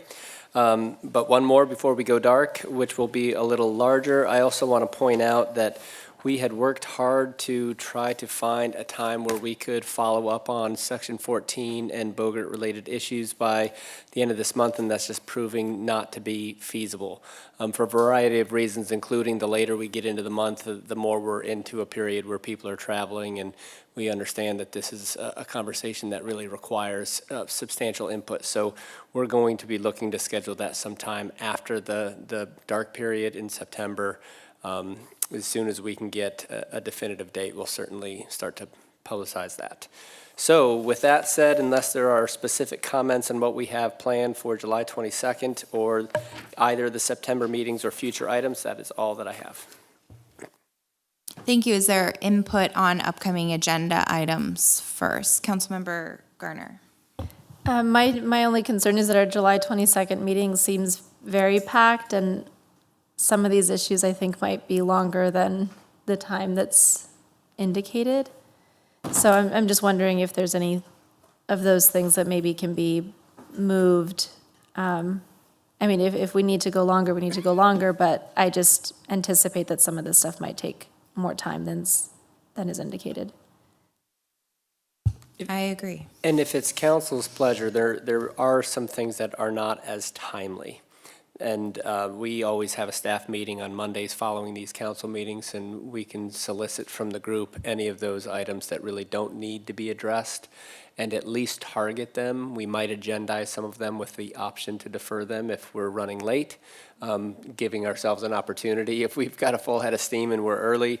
But we can certainly identify, I think, at least one or two that might be able to be pushed. Councilmember Kors. Thanks. Just looking at it, the PS Resorts funding, which we normally had done on consent, but we can do as an item. Pride needs to know what their funding is in order to start doing things. So just wanted to share that. And then on the discussion of remote access for city meetings, my understanding is we won't know what the state's going to do till October, whether they're going to allow that for public meetings or not, so maybe that should wait until we have the guidance from the state, because saying we want to allow it is great, but if the state doesn't allow us to do that, then it may be moot. So just some thoughts looking at this. I know we have to do the 2 call-ups, right? Because we can't wait 45 days on those.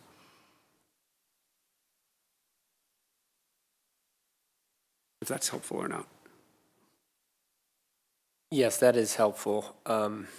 And really, staff may have a recommendation that would get us started with things like remote access, regardless of what happens with remote access, if that makes any sense. So we'll talk about that, and those are good ideas of things that we could likely defer. Other comments? Or other council member? Nothing else, it sounds like, on agenda planning. Any other council member requests? I don't see any. Anything else from you, the city manager?